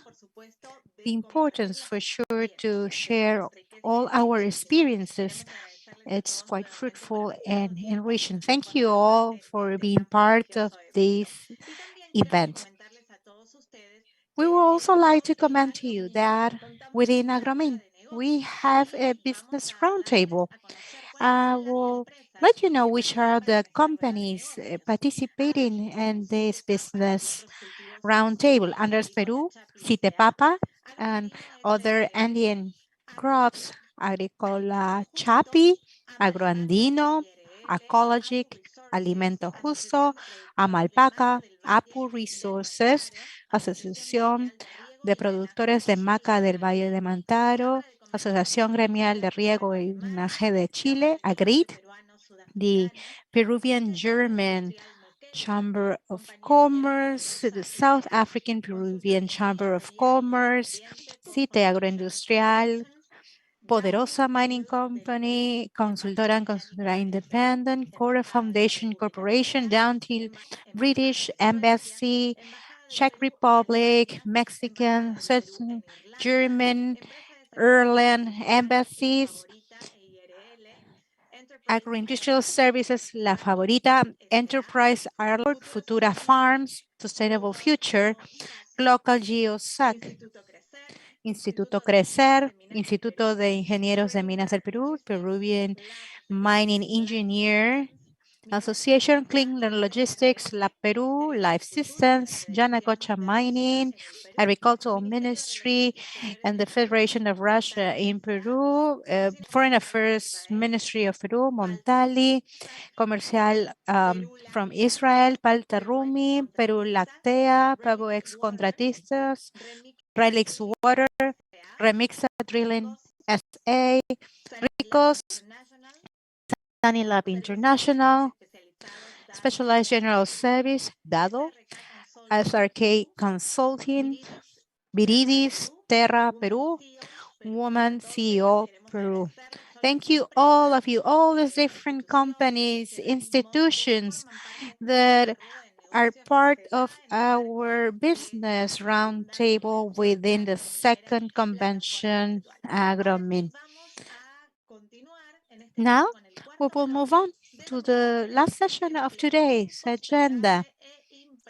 We will then move to a quite an interesting topic of today as you're looking at it, employment generation. Is it a mass? Is it something that we can postpone? Basically, under this topic, we want to look at these key aspects. We would like to thank panel members, moderators, speakers who join us and sharing their experiences. As I previously said, it is such an enriching experience and allowed us to create and build up a new agenda. I will now invite the moderator, Paola Bustamante. She's going to be moderating. She's a lawyer with a master's degree in administration and public management in Spain, with more than 23 years of work experience in management in public entities, independent consultant and public servant, and led two governmental administrations, the portfolio of development and social inclusion. She serves as High Commissioner for Dialogue and Development of the Southern Road Corridor, and she is Secretary General of the Presidency of the Council of Ministers. She is currently Director of Videnza Consultores, and she's a member of the Board of Directors of Servir. She also teaches postgraduate courses at Videnza Escuela de Gestores, Universidad de San, and the Pontificia Universidad Católica del Perú. It is a pleasure for us to have Paola Bustamante on board. I will give her the floor. Good afternoon, Si se Paola. encuentra con nosotros. Yes, good afternoon. Here I am. Hi, Paola. A pleasure to be with you in the second Agromin conference with its new online version, and specifically to be dealing with this specific topic. I'll give you the floor so that you can lead this last session of today. Thank you. Good afternoon, all of you. Greetings to all of you, especially Jorge Toyama, who is going to be one of the three speakers. Greetings as well to Jorge Villasante and to Giorgio Gaglietto. You will all play an important role while presenting. And of course, it's such an important participation of two panel members. We have Javier Portocarrero and Isabel Vázquez Romero, who are going to be taking the role of panel members after the two presentations. Thank you again to all of you, to those who are connected, where we're going to be talking about job creation, such an important topic for our country. It is, of course, an imperative.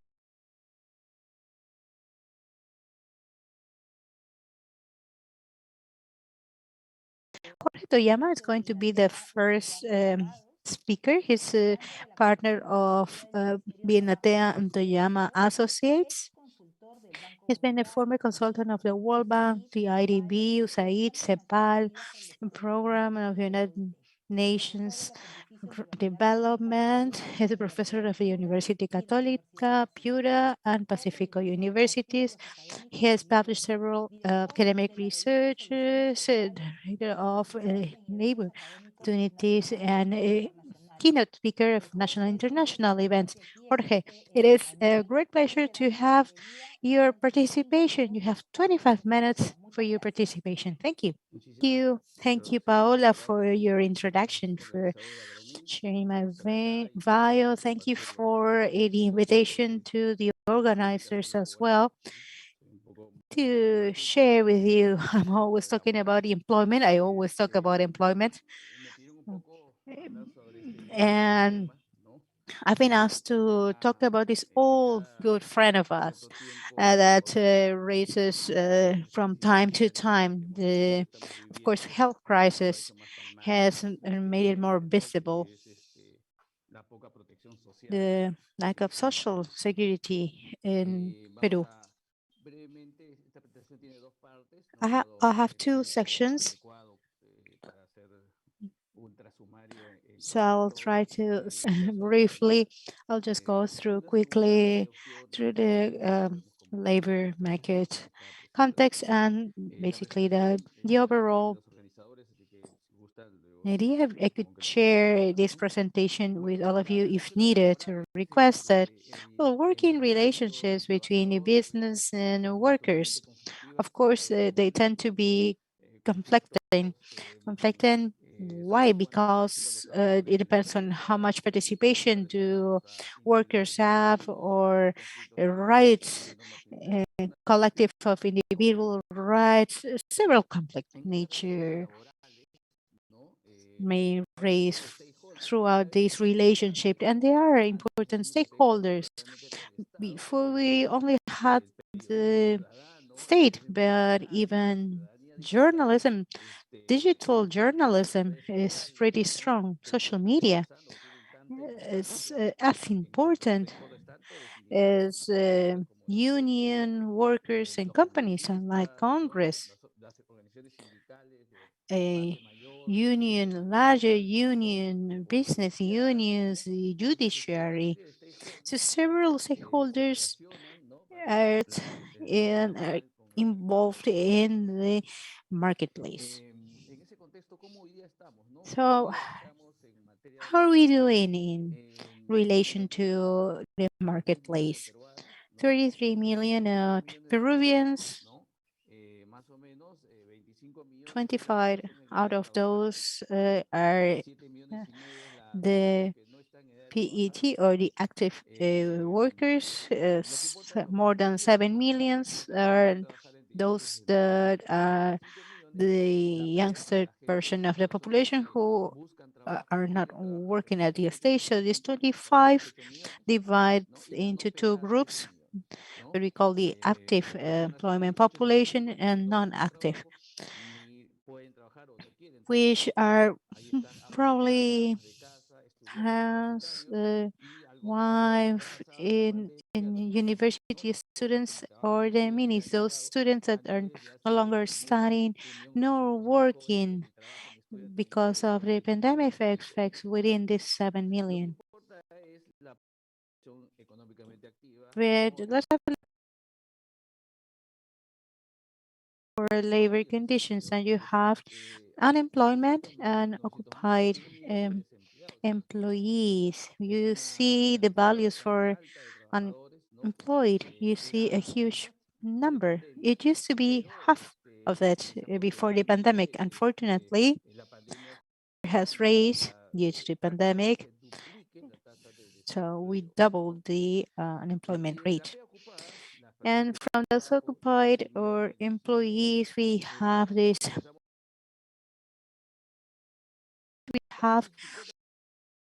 time and the freelance or sub-employed. What sub-employment means,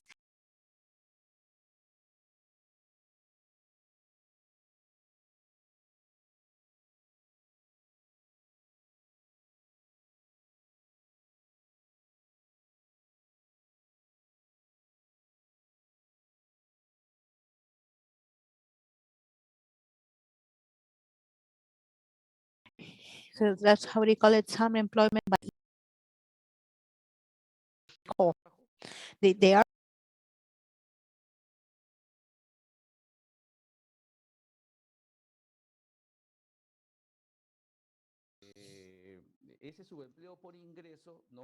by income.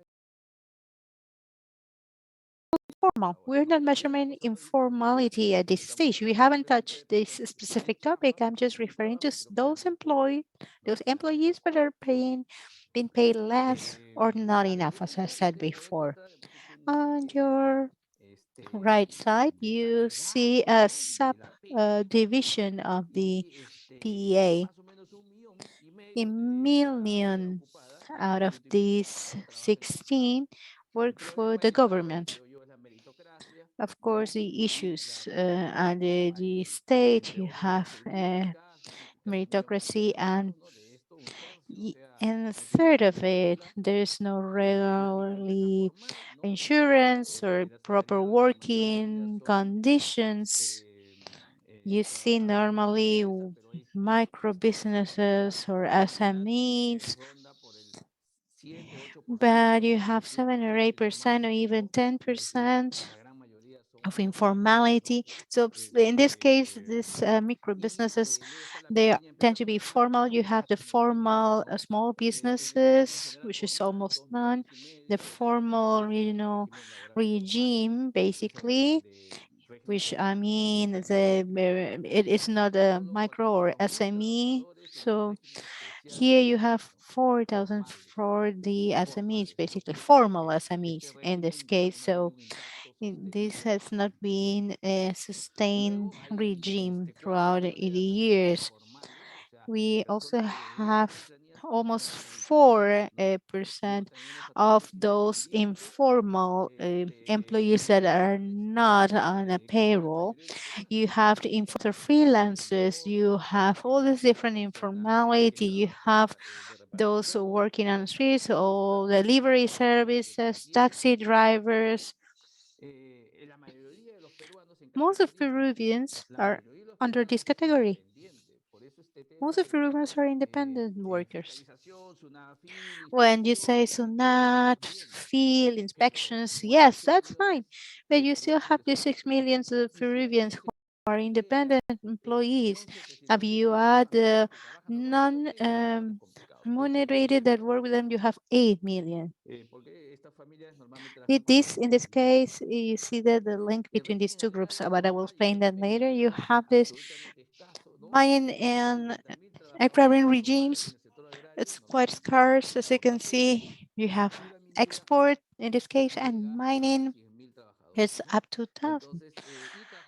And of course, you have household workers, 0.4. So you have this variety. Each sector has its own roles of games and own problems. It is quite a complex scenario to deal with, especially in the Peruvian context, especially in a structure.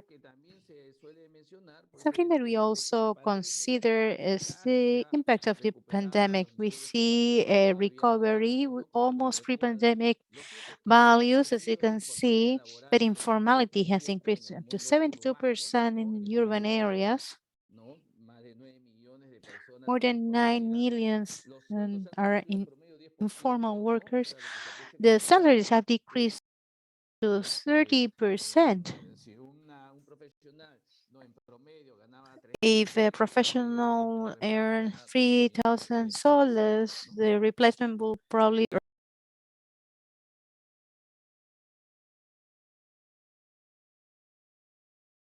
impact of the pandemic.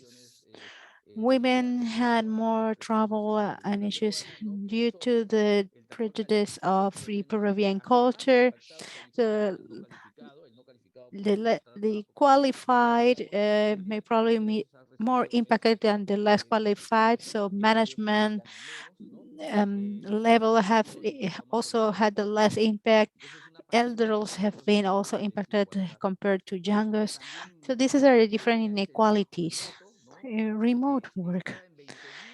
So you have 2,000 and now it's 240,000 working remote.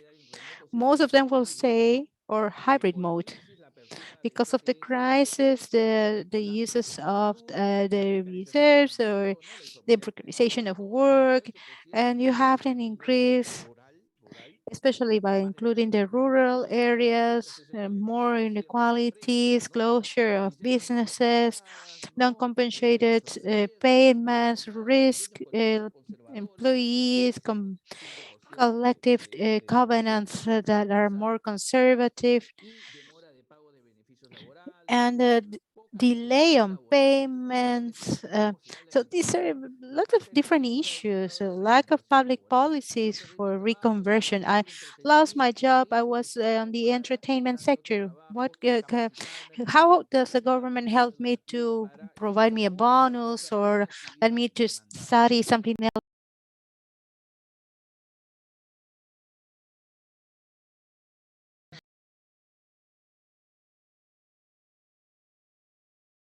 Different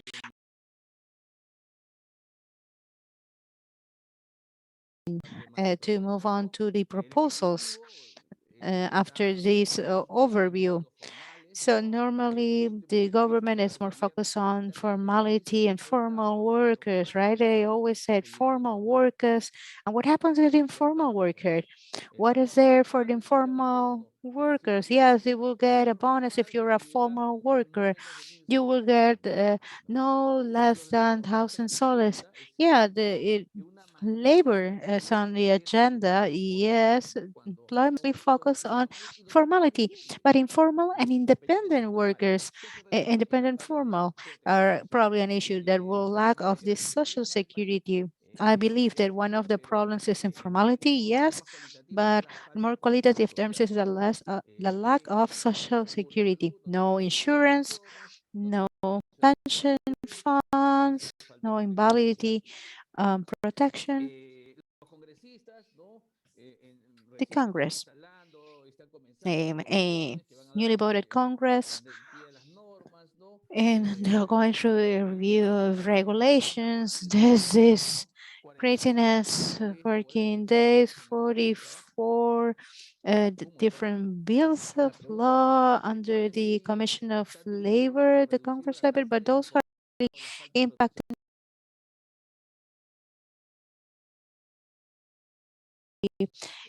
measures to mitigate informality. Everything is mostly focused on formality. Unions are more in power and companies are concerned because of the regulatory framework provided by the government. So more regulation focus on the formal and a social dialogue in quotation, well, as a question mark, the different working spaces where you were discussing at the government level on labor issues, but which could be the issues to be raised. All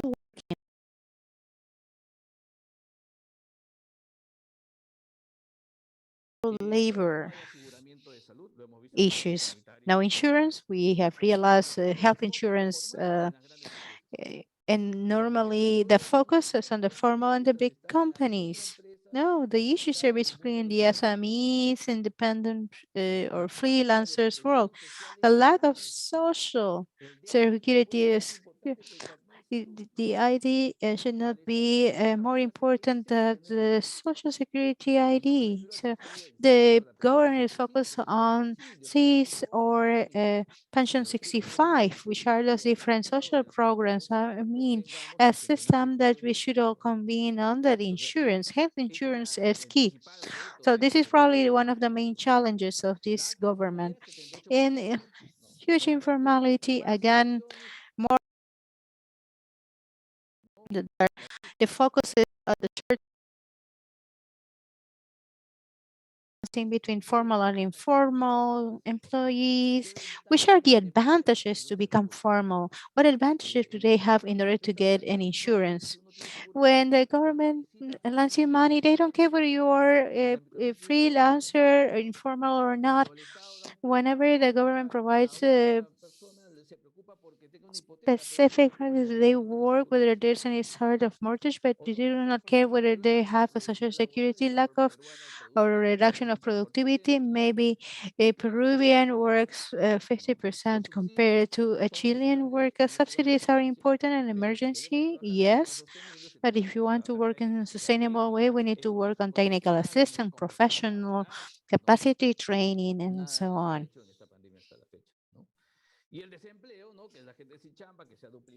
And unemployment, as you will see, rate has increased.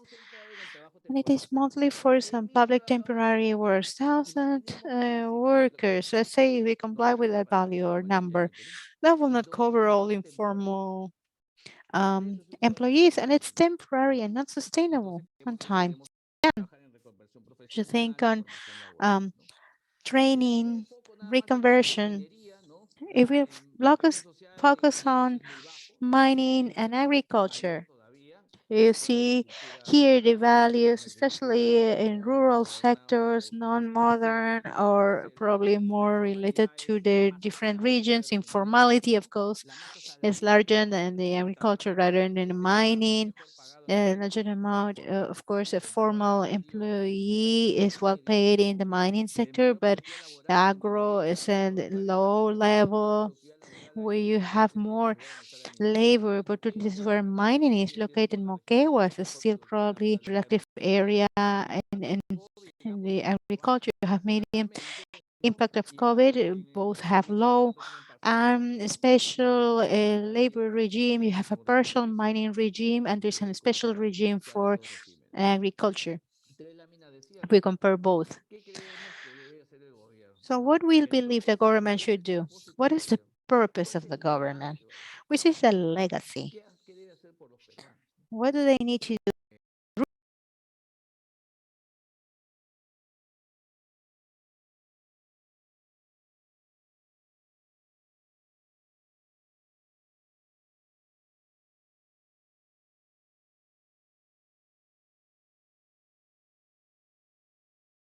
Or to so many years we will get up to these levels, something related to social security and of course social proactivity. We believe that business unions, they're probably a little bit stuck because they need to be more proactive, go in talk with the government, to all the different stakeholders. Ideology is not important. Activity is important, and something that I believe could be useful. The National Council of Labor could be good at the national level if this three-party or bipartisan dialogue could work. I don't know. There are some good resources seen between the CGTP and the Society of Industries. They created a foundation, I think. So if the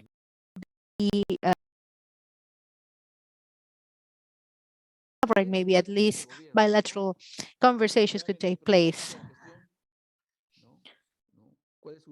What does the government has to do? Well, what is the purpose of the management? I believe, again, Social Security, the level of insurance. That's a minimum requirement. If focus on social protection, yeah, the payroll, it's not the limit. That may be stopped. You have millions of workers that are not, again, formal workers, official workers in the public sector. As I said before, they're mostly in freelancers. So this whole idea of the payroll is probably not leading nowhere. The challenge, how to build trust so the business invests, so the unions are ready to discuss in a dialogue, coherence and transparency and adaptability to change within this macro approach. This is a summary.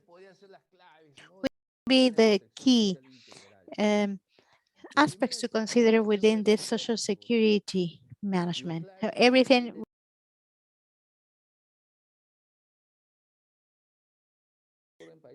key factor, what happens in the few in other countries as well. You need to have insurance. You cannot buy a car or enroll yourself at university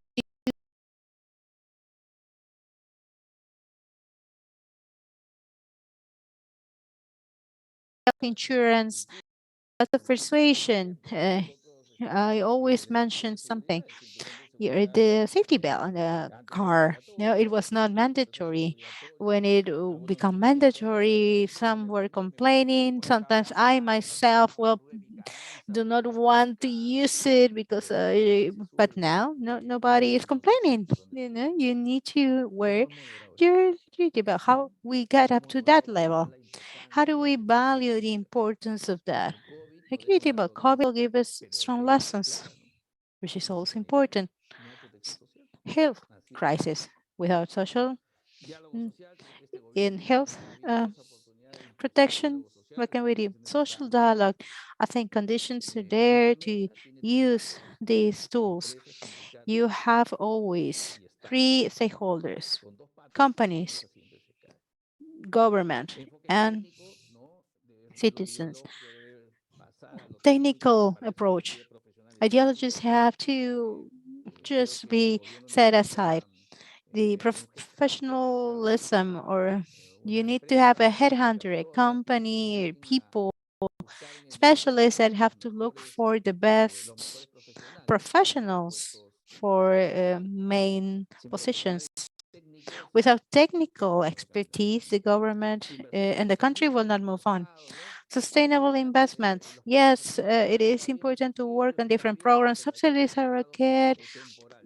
Temporary employment by the government is okay, but that's not sustainable. What happened by the end of the contract? The employee is no longer productive again. And of course, the social well-being. The duty of the unions, the business, the government to work on social benefits for all the insurance, even an employment insurance. Whenever I do not have a job, the government can help me out with a sort of subsidy. In that case, we will only be a grassroots country if we achieve all these different points. Thank you, Paola, and all of you. Thank you. Such a great presentation. And thank you for respecting your time slot. I think that in summary, what you said on the solutions that the government should use are key, I believe. Look at the the percentage of vulnerable population was 34%, but with the pandemic, we get up to 35%. So you have 11 more vulnerable people, but poverty reaches 30. So we have 2/3 of the population, one poverty and 1/3 in vulnerability stage. And if we do not actually understand from the technical point of view that we need to have the social security in place, if not, it may be possible that vulnerable population could probably increase. Poor will also increase, which will be then quite complex for us due to the current conditions. So I think it's important to have this complementary reflection. Thank you very much. And now I'll give the floor to Jorge Villasante. Con experiencia en gestión pública, habiéndose desempeñado como director general de Inspección del Trabajo, viceministro de Trabajo, ministro de Trabajo y Promoción del Empleo, ministro de Agricultura. Minister of Labor and Minister of Agriculture. Likewise, in 2011, he was a professor in terms in labor and safety and health at work. He was a speaker in several events. At present, Jorge, he is a consultant in B&A Consulting Lawyers. I'm very pleased to introduce Jorge Villasante. Thank you very much. Thank you. Thank you, Paola. Good afternoon. Could you confirm if you can see the presentation? No, we still cannot see your presentation, but we are listening to you. Okay, now it is there. Thank you. Good afternoon. Thank you, Paola, for your introduction. I would like to thank Agromin for the opportunity to share this afternoon with this very interesting panel and with multiple disciplines involved, because we may have different views, but I think we all aim at the same object. And we should say that Agromin allows us to associate two economic and productive activities that are very important and relevant, not only for Peru, but also for several countries in the world. Now, in the past 2 weeks, all of us have heard and very attentive to the media, and what we have heard and seen, on one hand, are news, the shutdown of 4 mining units, a fire in 1 mining unit, and there is going to be a waste of the opportunity to continue with some procedures. And there is something that we need to take into account. Jorge Toyama gave us figures that I'm not going to repeat them, but he showed us an X-ray of the behavior of employment in the country. And we all are convinced that there are urgent matters that we should deal with. And one of these urgent matters, and indispensable as a country, makes us think that we need to develop public policies from the state in order to face the big problem, the problem of employment that has been affected by the pandemics of COVID-19. And it impacts the loss of employment and also the growth of underemployment in terms of income and lack of work.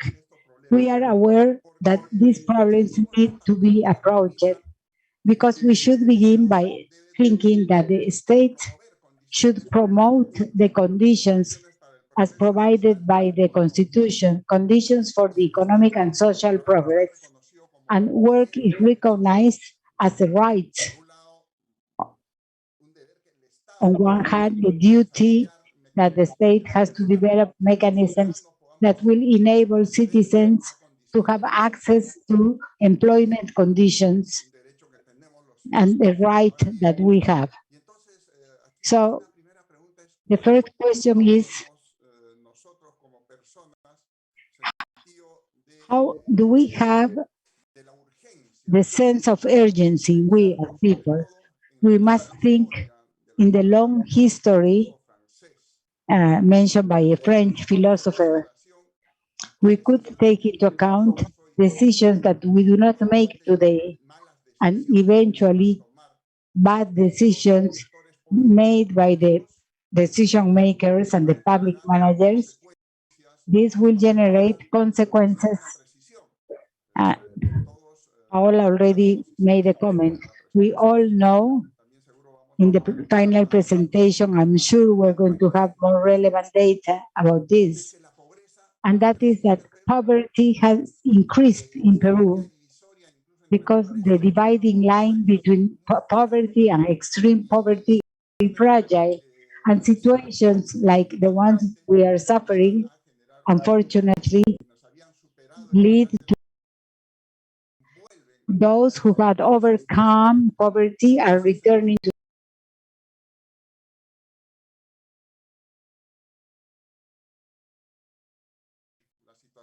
revert this situation that the country is suffering at present. Just some figures, Jorge already mentioned them. The population that has jobs, about 16 million, the adequate employment decreased, and the underemployed population increased by 19.1%, according to the data from the INE, the statistics institution.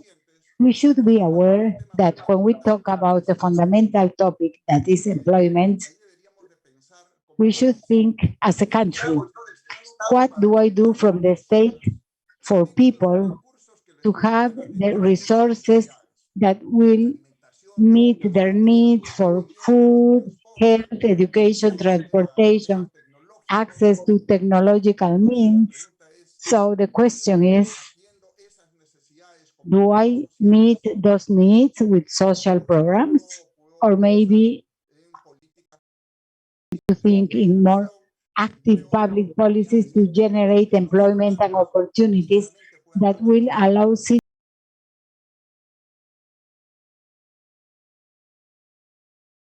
that are necessary of social policies that the state should take care of, like social protection. We are not only talking about social protection for access in health and pensions through contributions in the case of health and pensions for the worker, but also to a system that allows, according to a convention of the ILO, that allows the state to meet the needs of those who cannot contribute to have access to social services. We should think that there is a virtuous circle, a direct relation between investment and employment, because we must assume that employment is not going to fall from the sky. Things do not fall from the sky. Employment is not generated because somebody thought overnight to say, tomorrow 1 million Peruvians will be at work. Employment is generated, and there is a direct relationship between the growth of economy, the GDP, and the growth of employment. It is estimated approximately that there could be a relation for each point of growth in the GDP, 60,000 employments are generated. So during the pandemic, when we see a fall in the economy, that means the loss of employment. And in that, we have to see what we do from the state, because we should consider the following.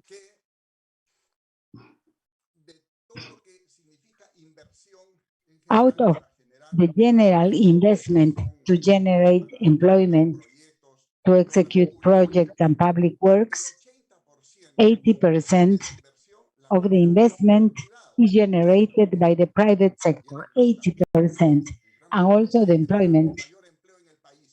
Who generates more employment in the country? The state? The state, as the big employer, takes what percentage of employment? No more than 20%. And that's still too high, because in the state, we have more than 1.6 million workers, but the other employment is generated in the private sector. in all the economic activities. And there it is true. Not only we are talking about the subordinated work, we are talking about employment, we are talking about non-paid family work, an activity like agriculture. That happens because agriculture in the highlands is a sub-subsistence sub activity. Many kids do not go to school because they work with the mother and the father in agricultural and pasture work. So 80% of that employment is generated by the private sector and 20% by the investment in the state. And this allows to generate possibilities of employment in the country. And here you can see in a better way how, for example, as a result of the pandemics, we had a dramatic fall. At some point, they talk about 2 million of employments. If the economy falls, there is no other explanation. And this is something that the public manager and the executive branch and the legislative branch and the regional governments and the municipalities have to take into account, because otherwise they are going to leave out the objective of what needs to be done. Speaking about mining and agriculture, there is a relation here that we should consider and know that mining and agriculture share eventually areas, spaces, land, water, from which the conflicts generate, but also they share and they should share the service of the state. Because in each one of the sectors, we should see how we approach the problem to improve, for instance, the competitiveness in the agricultural sector. As we will see, agriculture has a rather complex performance. But it is good to consider also what is the effect and the relationship between mining and agriculture in the job generation. As a result of the problem of the 4 mines in Ayacucho, they speak about 50,000 workers that will lose the employment. The question is, the 54,000 families are working in the 4 mining units? No. What happens is that there is a relationship of one worker in the mining sector, how much work generates in other activities, transportation, construction, and mechanical sector, training for workers. So the relationship established by each worker in the mining sector, 9 jobs are generated. That's important. Also in the food provision. Whereas in agriculture, 6 employments generate 1 job. That is not bad by itself. But we need to understand how we should approach from the state and the problems. And there are proposals, problems that we have in the country and that we bring with us for a long time, is the conflict between agriculture and mining. And the question is, should one of them expel the other one, or the 2 of them could have a relationship to work together that will enable the state needs of the citizens involved? Here you can see in a graph the percentage of public investment and private investment. I would like to make a comment. As Jorge said, it is true that the state has public policies for temporary job generation, but to meet the needs, specific needs of people who do not have conditions to join the labor market. But on the other hand, it also allows to execute infrastructure projects and educational projects that require non-qualified labor. For example, here we should mention that in the next months, and we hope it will be like that, we should go back to face-to-face classes all over the country. The country is how is the infrastructure of the schools. We do not speak about Lima, but the regions. We speak about the Paucartambo province, Chanabanca district in the jungle also. The education infrastructure has deteriorated because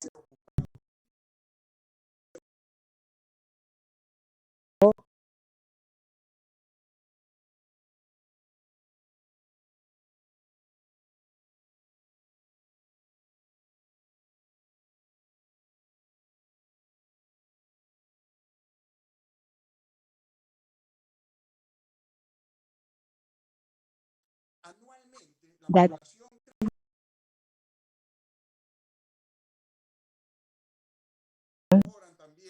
join in the search of jobs. They are part of this conglomerate of citizens that do not have employment. And about the data shows that there are 270,000 young people looking for a job every year. So the question is the state generating the opportunities for those 270,000 young people have access to the employment? The pandemic has shown us that we lost some conservative figures. People speak about 2 million. So the question is, where do we generate employment opportunities? How do we strengthen activities that will allow to meet the opportunity? So there is a big dilemma between mining or agriculture. Both generate positive and negative externalities. Mining generates negative impact, but the question is, and does the agriculture generate impact? It has to generate some impact. Now, well, the question is, if we can eventually reach a synergy, and in my opinion, how can we guarantee that an activity like mining can continue be the activity that generates income, opportunities for employment, direct and indirect employment. And so here we have to ask, why do we see conflict and the communities are unsatisfied on a permanent basis? We have to call it by its name. Well, usually there is vandalism. They set fire on a mining site. They burned the machinery. That is not a legitimate protest. But anyway, in some cases, we are not able as a state to guarantee that the company can develop in a proper way its activities. So here there is a big problem to be solved. It is not only something that we should see from the perspective of labor rights. We need to understand that these two activities, economic activities, require to be approached as state policies. In 30 seconds, I would like to make a comment. I was traveling to a region inside the country. I went through a populated area and I was talking to a farmer. Today, it is the road where we see a lot of pickup trucks and trucks with transportation of ore. This man was about 80 years old, and he said 20 years ago, before the mine came to this area, on this road, it was narrower and it didn't have any maintenance. We would see two vehicles once a week, one going to the capital of the province and then it came back.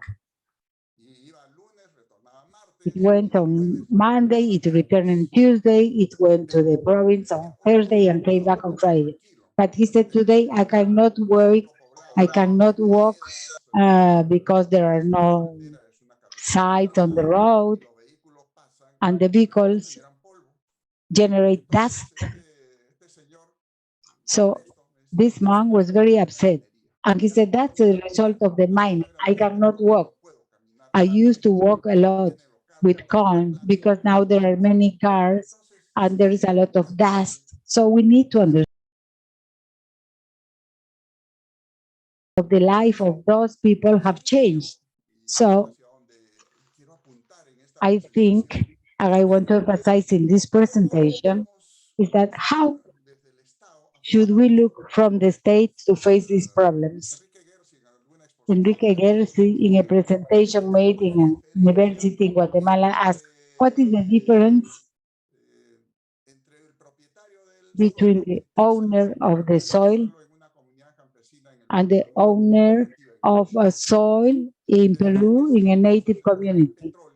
The difference is that if they find oil underground in their property, that's okay. But if they find wealth, oil, silver, zinc, copper, underground of his land, that resource is not yours. And it is not yours because the Constitution establishes that natural resources that are renewable and non-renewable are the property of the state. And therefore,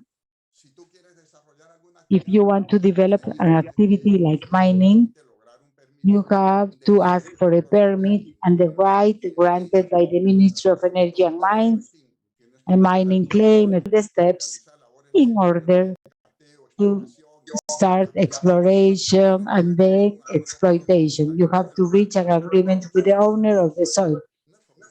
But the owner only owns the soil, not the subsoil. So there is a big issue that as a state we should approach, because while we do not solve the problem and the community does not feel that mining can really generate benefits, we will continue, in my opinion, dragging on conflicts. And I think this is the opportunity to intervene in solutions of social conflicts. They are very complex problems. So, in my opinion, I would like to think aloud, because I know here we have important representatives from the mining sector. In the state, we need to change the vision. It is not about giving small gifts to the community. The question is, what are the opportunities for employment that we generate in the mining units, for instance, for the people in the communities, for the young people in the communities? Many will tell me, but Jorge, they don't know how to do anything. Okay, but the question is, can't you train those young people, for instance, that in the future will be able to drive heavy machinery? A project for mining export, how many years of useful life has? It is not 5 or 10 years. A mining project where a company decides to exploit, you are talking of about 25 or 30 years. I understand I only have 3 minutes left, Paula. So you have a time projection of about 25 or 30 years. You know, there are many companies that transport operators of heavy machinery every 21 days. They transport them by plane from Lima or other regions, Cusco, Arequipa, and then they go to the mine site. If you calculate how much that the airplane ticket costs, and 17 times a year that worker has to travel, and you multiply by 25 years, I ask myself, maybe would we justify to make an investment for training young people from the areas of influence of the mining project to generate employment quality. But the idea is not to give employment to the young people in the community with a very low salary. You could generate, I think that investment is justified and it's easy to achieve. I have to finish because I'm running out of time. I would like to show you this.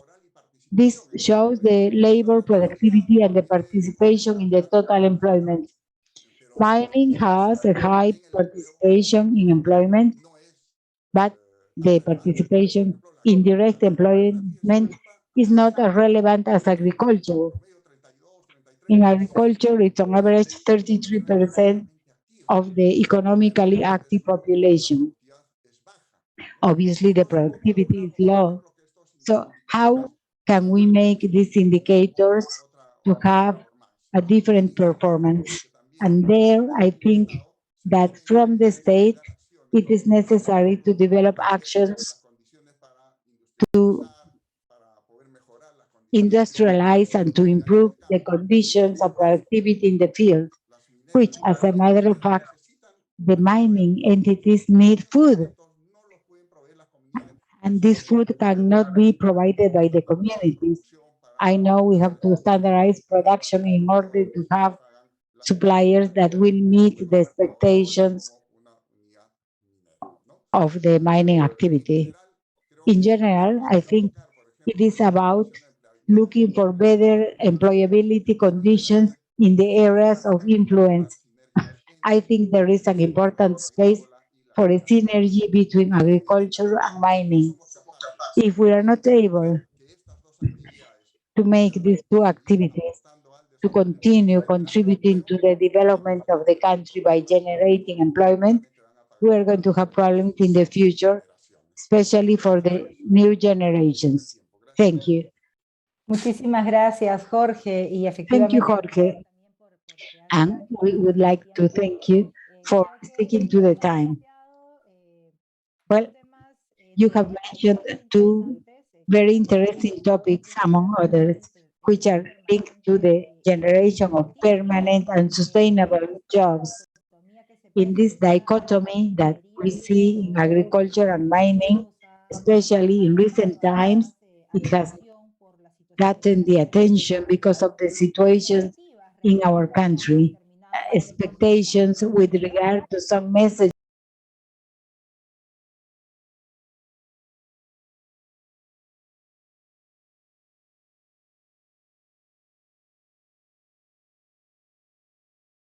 to the expectations that you mentioned in your last slide, it is important for the communities to feel that the mining gives them benefits. There are several expectations in the communities taking into account that they lack or there are gaps of basic services.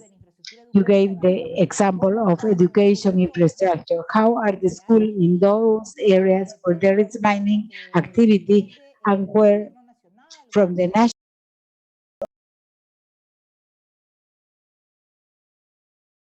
sanitation to the schools? And because they do not comply with the provision of those services, the expectations turn into the private sector, the mining companies. So the type of alliances that you mentioned to find the middle point where the public entities, the private sector, and the companies and the communities have to play a role in this process. Thank you very much, Jorge. Very interesting your presentation. And now I'm going to give the floor to the manager of business development in the British Embassy. He has experience in clean growth sciences of the Catholic University.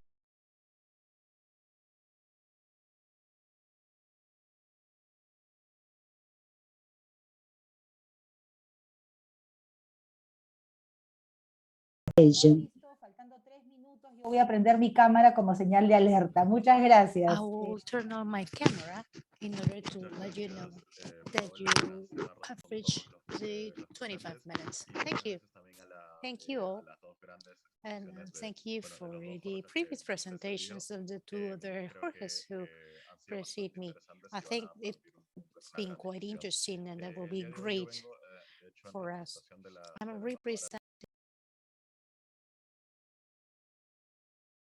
this meeting because of medical constraints. She's no longer able to do so. But based on the topics that you would like to highlight, I think there are lots of things in common to the other two prior presentations. I think we agree on several points, and we have all identified some of the main issues, important topics to be discussed. Probably one first topic is related to the fact that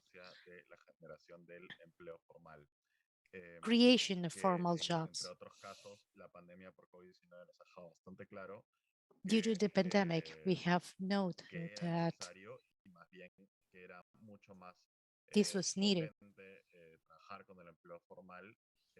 Formal employment is probably well vulnerable within these emergency conditions. Sectors such as health, education, definitely it is a source of security, not only because of the economic benefits, but because of the social security that the government can provide to those who have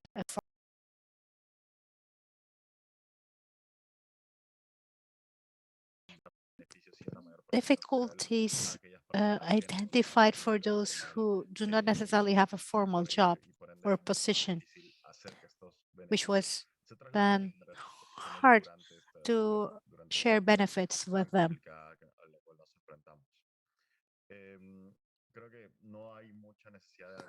I think there's no need to get into further details. Why is it so important to create formal jobs? I think it's quite clear, and the two prior speakers have highlighted that importance. On to the topics such as the creation of jobs specifically in Peru. Ambassador Harrison wanted to mention three main points, which are probably in connection with the topics touched by the previous speakers. First of all, as Jorge Villasante mentioned,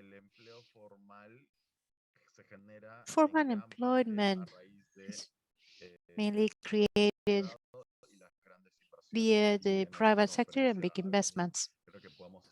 Agromin specifically is a place where you will have important stakeholders from the mining sector. Therefore, in this case, large investments play an important role in generation of direct or indirect job.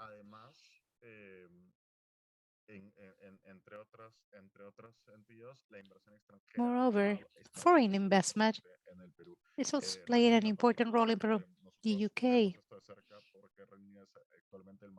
is currently one of the largest investors, foreign investors in the mining sector in Peru, and one of the main players in Peru as a whole. Therefore, we see the importance of large investment to create more dynamism in the economy and creating more jobs directly or indirectly in several regions of the country. For these investments to prevail on time in a continuous manner, as we have seen in several years, around 30 or 20 years, it is important to create a positive environment surrounding those investments based on the idea that these are risky activities of the long term that will inject resources in the economy.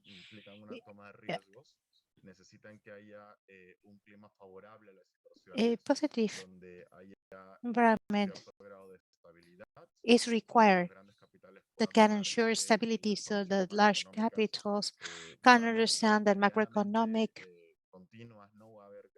aspects should be stable and no big changes on regulation will take place, and regulation will progressively look for the enhancements of the population, but also allowing more investments to arrive to build up more synergies, which is for the benefit of all.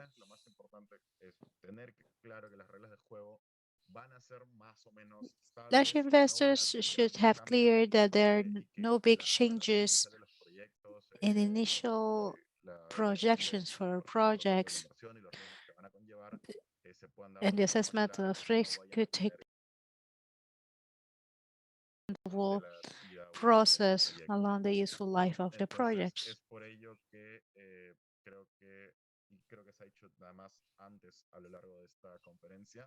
And I think I heard it in different spaces in this conference.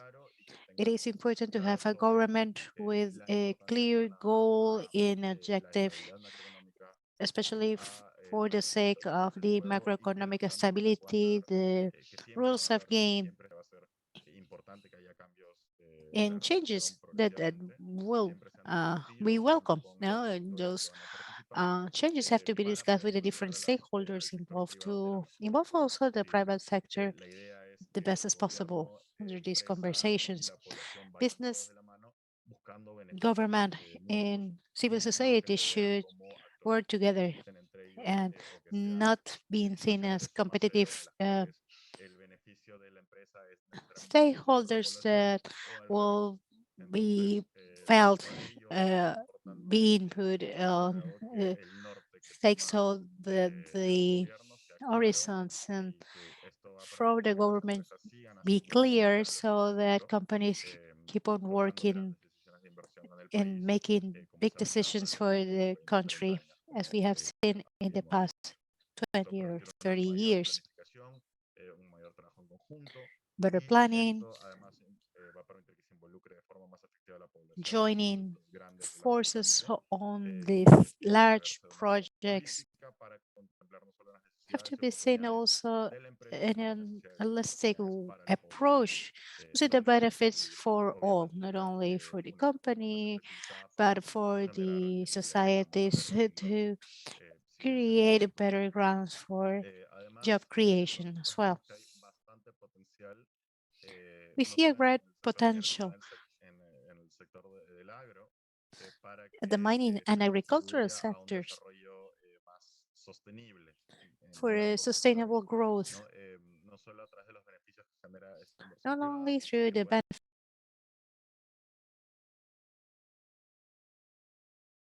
of the mining or irrigation sectors.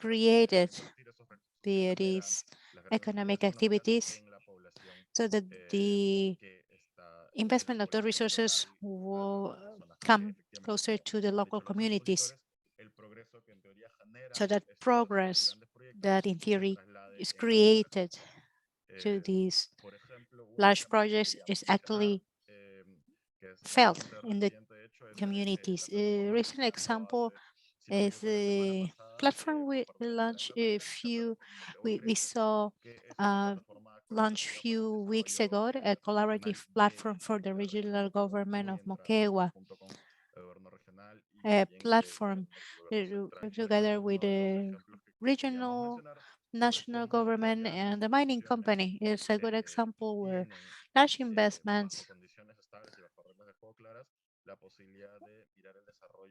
can look for the collective progress and development of the region, not only looking at their own operations, but also looking at the collective well-being, together with the central and regional governments to identify the needs for the region and look for opportunities that could be developed at the medium and large term for mutual benefits for the mining and the population alike. The second topic within the reasons to create employment maybe coming back to the idea of formalization and creation of formal companies. We've said that large mining projects create development centers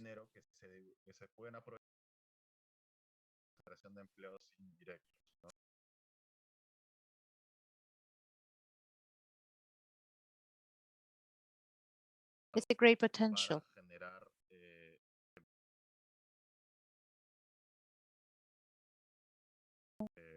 Companies that will work on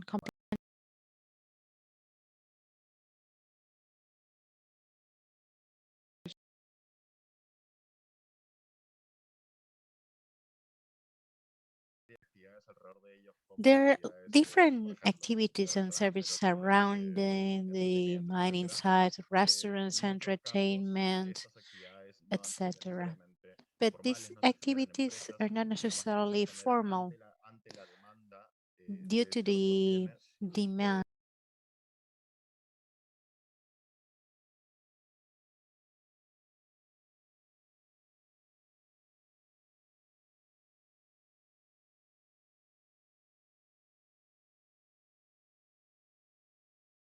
Support the local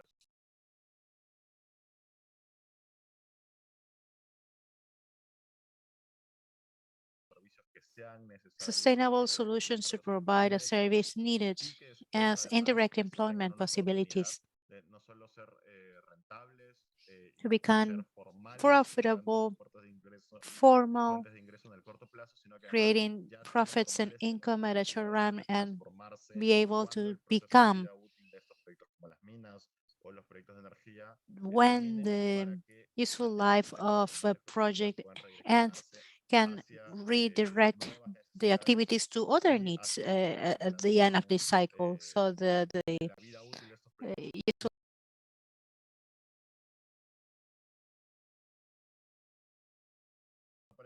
reduction or disappearance of these spaces, but that will create a continuity and that will probably overcome the useful life of these projects.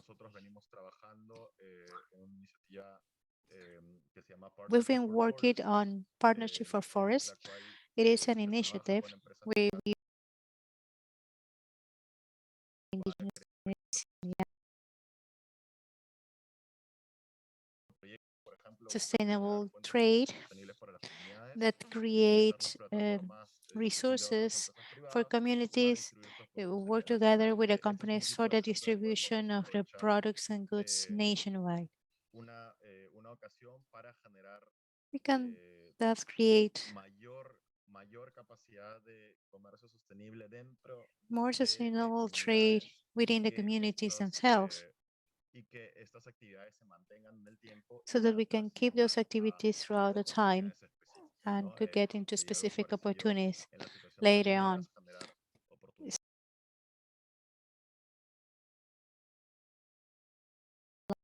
Investments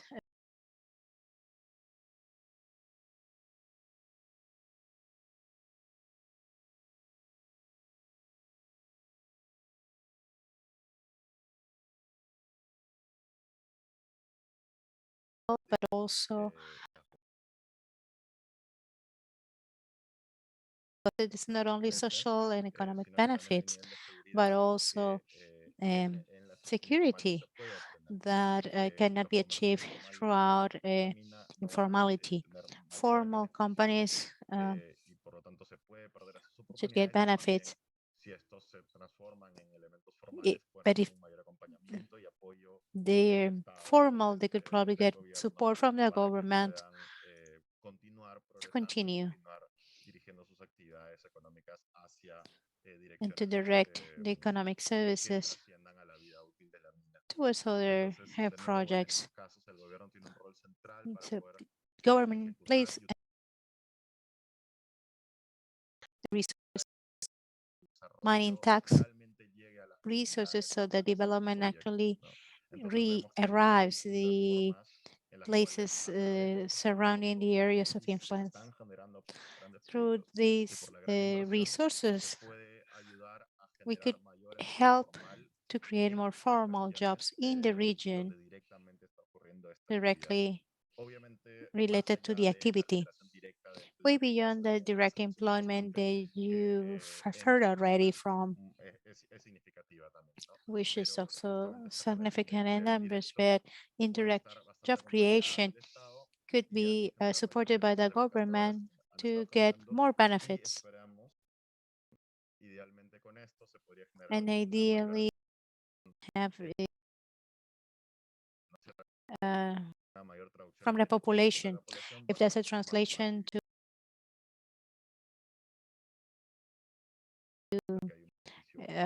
support this type of projects, if there's a mutual benefit for all the different stakeholders. And finally,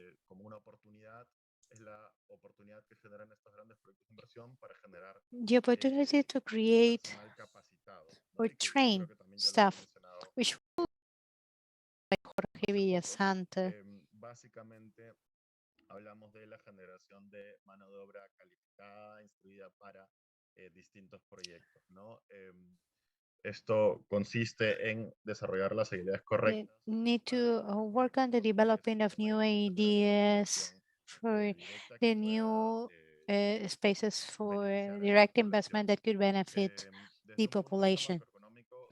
At the macroeconomic level, each sector has needs. Therefore, it is important to look at the different demands, all the variety of services that could be applicable and needed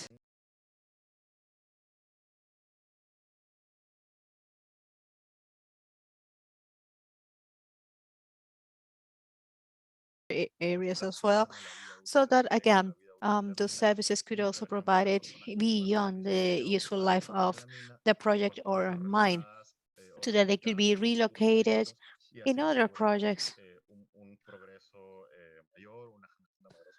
to create a larger space. I think those are probably the most significant cases. Every require always local employable labor, local labor. The idea is to, as Jorge said, not to pay them less, but try to create more room for training and capacity building efforts that could also help the employees in the training provided could allow them to work in other projects in order to create development that won't again end by the end of the useful life or the closure of mine. Of course, this is not an automatic process. It will require time to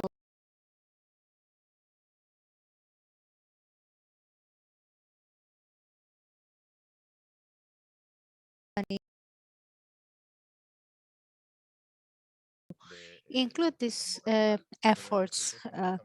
But these are quite interesting projects. It allows to have this big change by using local resources and the money from the taxes created by the mining sector, and to reflect that directly to the population, to train local staff into select local positions that will be covered with this staff, and prepare a plan for a relocation of those resources if needed. No? Local staff that could be moved to other projects later on. I think it's a whole process follow-up that could be created, especially by using those resources of the canon resources.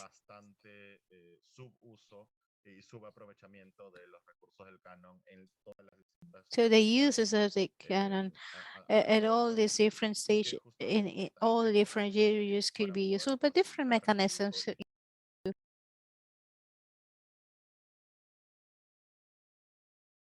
como el de la maybe educación vocacional, que training, permitiría capacity impacto building, tangible en la will población de las create a comunidades tangible proyecto, ¿no? Obviamente result esto necesita un rol activo del gobierno que pueda part of the government identificar estas oportunidades para poder to identify the junto de different la mano con opportunities de calidad, together with the companies.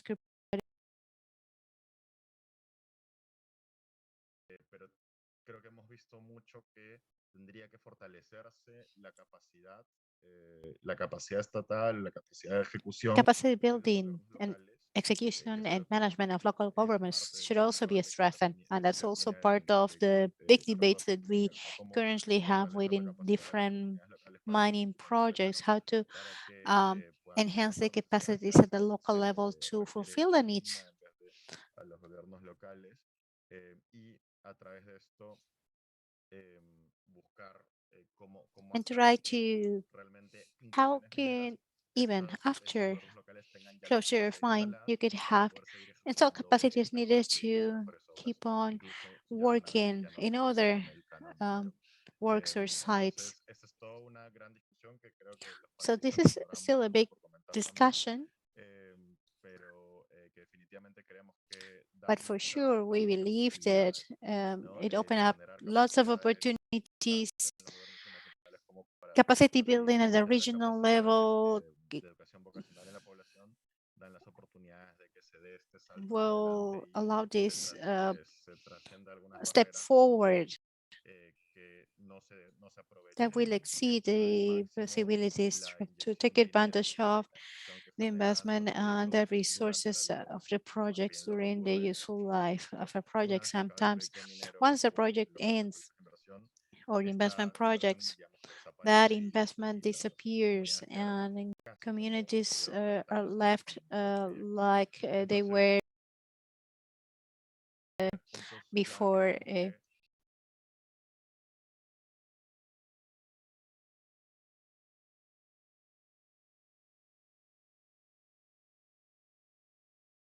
creemos que por eso That creo que podemos buscar seguir aprovechándolas y aprovecharlas mejor we'll still need to para look que for from these se opportunities transformen en could beneficios be reales transferred mucho más or tangibles y más translate claros en la into real población tangible para que así results podamos tener una for the mayor population integración y probablemente to una mirada have mucho más a positiva better hacia estos proyectos integration nuevos and a como el positive minero. view.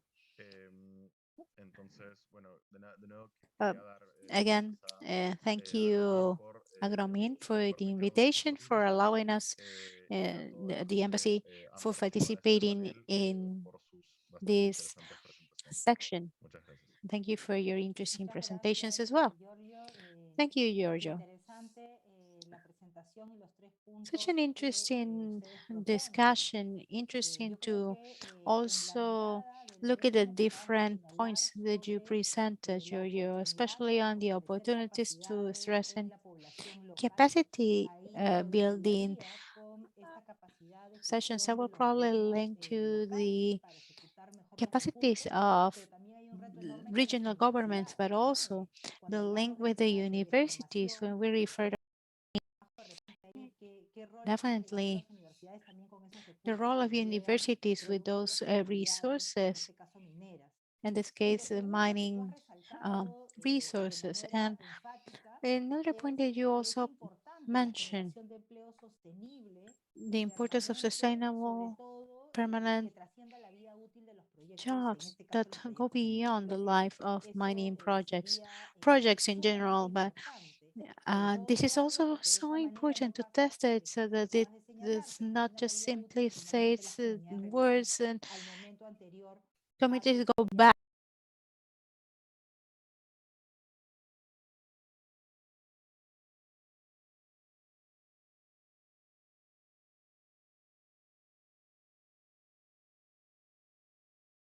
your presentation. I'll give the floor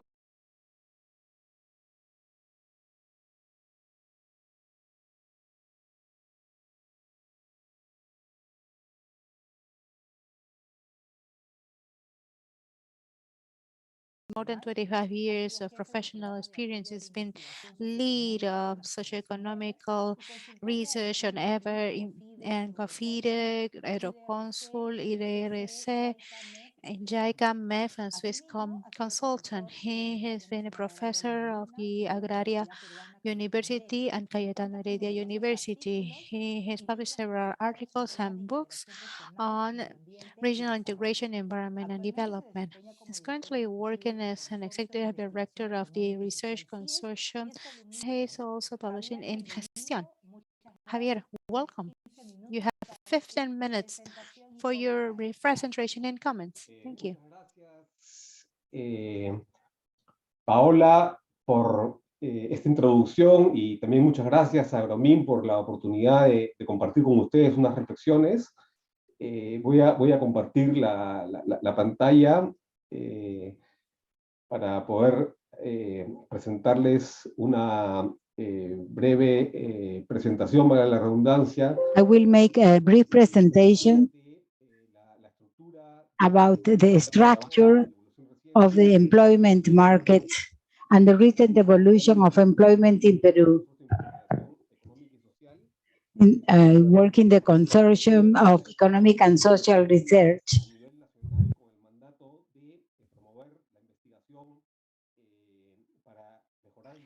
promoting the research, and this in a little while we're going to have a conference of Michael Peng regarding the world and the pandemic, and we finish with another keynote speak by a global proposal for the countries. So you can see the details of the event. Now, moving into the presentation, I'm going to tell you about the structure and the recent evolution of employment in Peru. In the structure, we need to compare the situation of Peru with relation to other countries. And in this graph, you can see each dot represents a country. And we have the per capita income. And we also have the rate of informal employment in all these countries. And in the dot, the red dot represents Peru. We see the trend for all these countries. We have the low-income countries in this side of the table. In the case of America, we have Haiti. Then we come the countries of middle income. And from $12,000, we have the high income. Eastern Europe, United States, Japan, they are not in the table.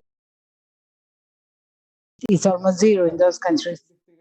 Well, this graphic shows that the highest development and the economy is going down. If you see the case of Peru, it has a per capita income of $6,500. The informality rate is around 50% by 60%. This means that Peru, for the development, has informality in this percentage, and countries like Ecuador that have a situation similar to ours. In Latin America, countries like Chile and Uruguay, they have a lower informality. And Peru has an informality level that's higher than the trend. And this is the most important determinant of the level of development of a country. Even for levels of development, there is a lot of variability. We understand that informality is very high in our country. Here you can see the structure of employment, the formal, the informal sector at the GDP level. Here it is worth noting that the ILO has the description of formal and informal for the economic units. The distribution is those registered. Formal ones are the ones that are registered, and informal are the economic activities or companies that are not registered. Now, the GDP, according to the origin, we have formal and informal sector. So any employment that does not have social protection is informal employment. So this table can be summarized with this basic aspect. We see the GDP. We have 80% formal and 19 informal, but well, the formal sector is the productive sector of the economy. And in this sector of employment, 57% is in the informal sector, 16% informal employment, and 20% of formal employment in the registered economic activities. Talking about labor productivity, that's thousands of soles per person a year in the formal sector. Informal sector, you see the difference. There is a significant difference.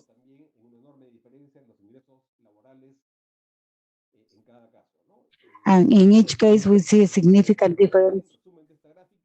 The bottom line of this graphic shows that we have an economy where the formal sector is prevailing, but the informal sector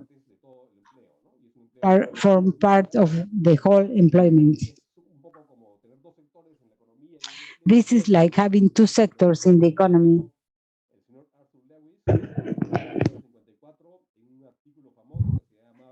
There was a famous article published speaking about the limited supply and the labor. The economy grows because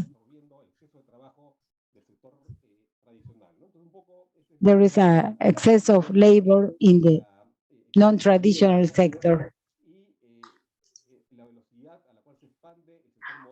And the speed of the expansion of the modern sector and the economic growth. Here we can see the breakdown on the left, the economically active population by economic activity. Well, 2020 was atypical, so the information goes back to 2019. You have non-paid family work 10% and independent work 37%. Basically, they are not qualified. So what we saw before is ratified here, that practically half of the workers in Peru are between the non-qualified and the independent and the non-remunerated. In terms of the economic activity, we have, well, the primary sector prevailing, and also trade and other services represent 20 or 30%, half of the employment, and very little in the other sectors. You know that the rate of informality in trade is very large. Like in the markets have a very low penetration. Developed countries have levels near 100%. We have seen the total of the active economically population, and here the big problem is the sub-employment. People who are working, but they have a level of earnings that is lower than the cost of the family basket. That is the problem that we identify. And now we look at the recent evolution of employment. Well, we had some issues according to the pandemics, and this population economically active was growing, but since 2019 we see a significant drop, especially in the urban environment. And there was a drop in the GDP of around 11 percentile points. It is a dramatic fall. This year, we are going to grow 12%, but 2020, because of the quarantine that was so rigid, well, some activities were shut down that should have not been shut down, like mining. So there was not the sufficient criteria to manage the pandemics. So that was a disaster that we lived in 2020. Here you can see in 2019, but in March 2020, we had the pandemics, the quarantine, and this is a spectacular fall to a minimum between May and June, with the loss of 2 million jobs. And then we see how the economy was opened, everything started working again, and you have here at the right the GDP, and now we have recovered the time wasted in the case of Lima. But however, the income is still a little bit depressed. And here we see unemployment, especially as a result of the pandemic in March 2020.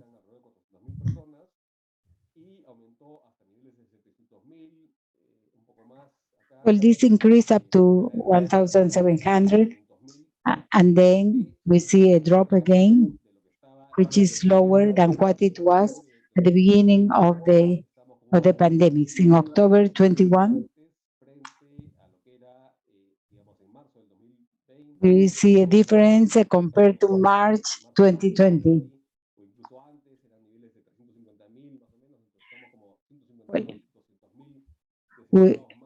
We have about 200,000 unemployed people.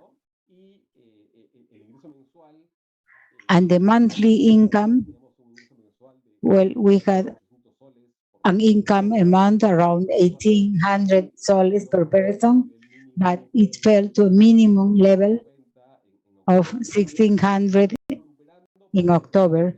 And we are still recovering, but very slowly. The mean of labor income still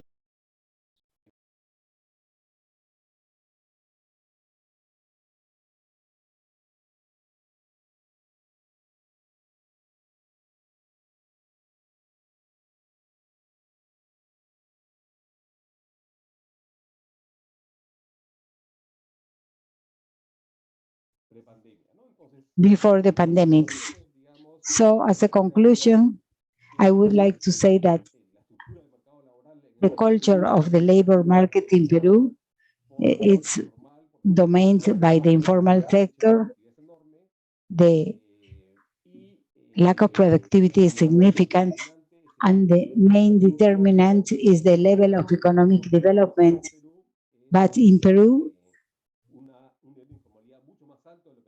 we have a higher informal level, and we have to act in two fronts. One is to promote the economic growth, promoting the employment, and then to promote more flexibility in terms of the cost to become formal. The two core messages are to promote investment and growth, promote the benefits for returning to formality. Thank you, Paola, and thank you to all of you, to the organizers of Agromin. Thank you, Javier, for your participation. Thank you for your thoughts and the data that you shared with us, and especially with this final conclusion about the importance of the economic growth that was recurrent, and it is important to have the adequate climate for the growth of investments and generate the trust conditions, and also to look for that 78% that was mentioned by Jorge about informality is fundamental to attack that, and that implies several policies to make progress in that flexibilization of the requirements to become formal. Thank you, Javier. And now I'm going to give the floor to Isabel Vázquez Romero. Isabel, she's an engineer in food industries by the Universidad Agraria, and she has a master in business administration. She has worked since 2001 in Ayohas, Peru. She was the head of the Laboratory of Agricultural Quality Control, and she's the president of the Latin America Chamber of Commerce since. Well, Isabel, you have the floor for your comments. Thank you. Thank you, Paola, for the presentation, and thank you to the organizers. Well, I think we agree with most speakers that investment is the most important aspect for the job generation. Our country has a great potential both in agriculture and mining. I am convinced that agriculture and mining should go hand in hand. Our country is a mining country, and the GDP, where the income is generated, come mostly from mining activities. I think that the government, the state, should provide political stability and also to generate the social calm. We speak a lot about promoting investment. That is the most important for foreign companies for the investment. What do we require to promote employment? It has been proven that the private investment generates employment, not the state. If we do not give the security for investment, job generation is not going to happen.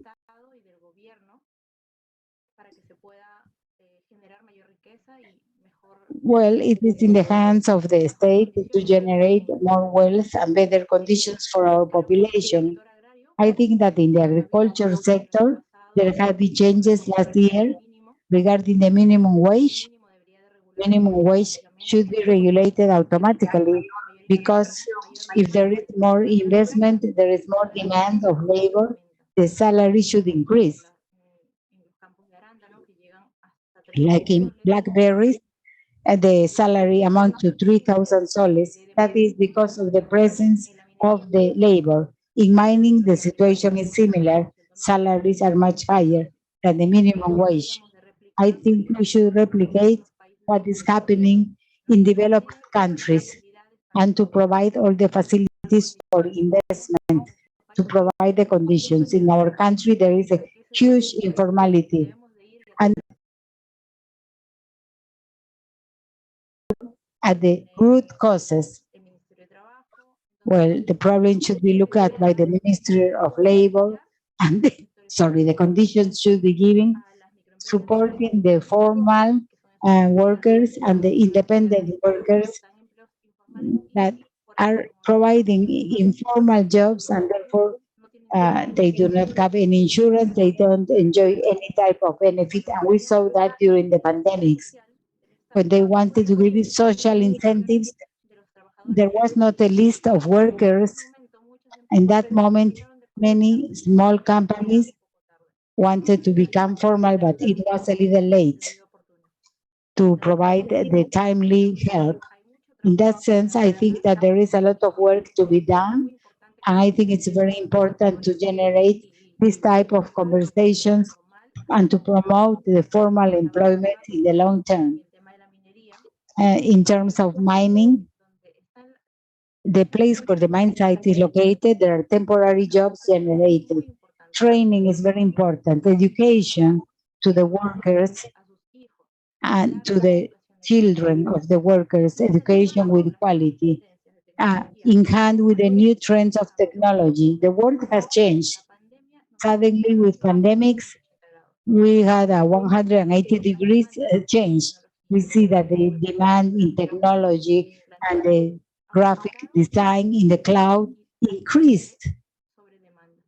There is an excess of demand. There is not qualified labor. There is an opportunity where I think there are few countries and few population have realized that, and they are taking that opportunity. I hope we in the private sector can contribute providing training to the family members in the sectors of agriculture and mining.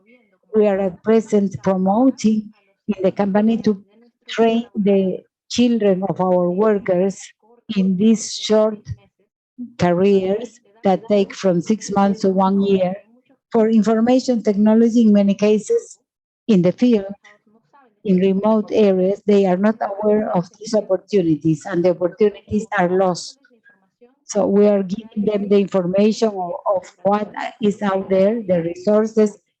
These are courses that are free of charge. Some courses have to be paid, but we are going to provide the opportunity for them to be trained and the opportunity to change their lives and the lives of the family. Because when they receive education, this education will benefit all the family members. So what I heard was very important, the joint work of mining with some universities and some training institutions, so that when mining is over in that given place, the development will remain in that area. So people could go back to other labor environments, because when the mining activity finishes, many people stay without a job. So it's very important to provide education and training on the new trends and on what the market requires. Well, I thank you for the invitation, and I think that the most important thing is that the work of the private company with the state to continue promoting employment. Thank you.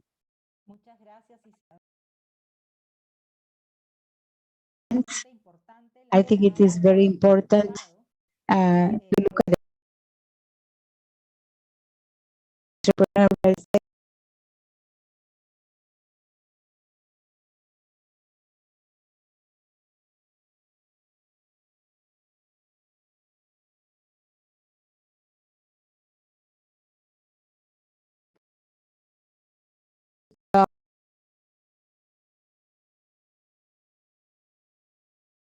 And professionals, I think it is important to move forward on this process to contribute in the life quality and the development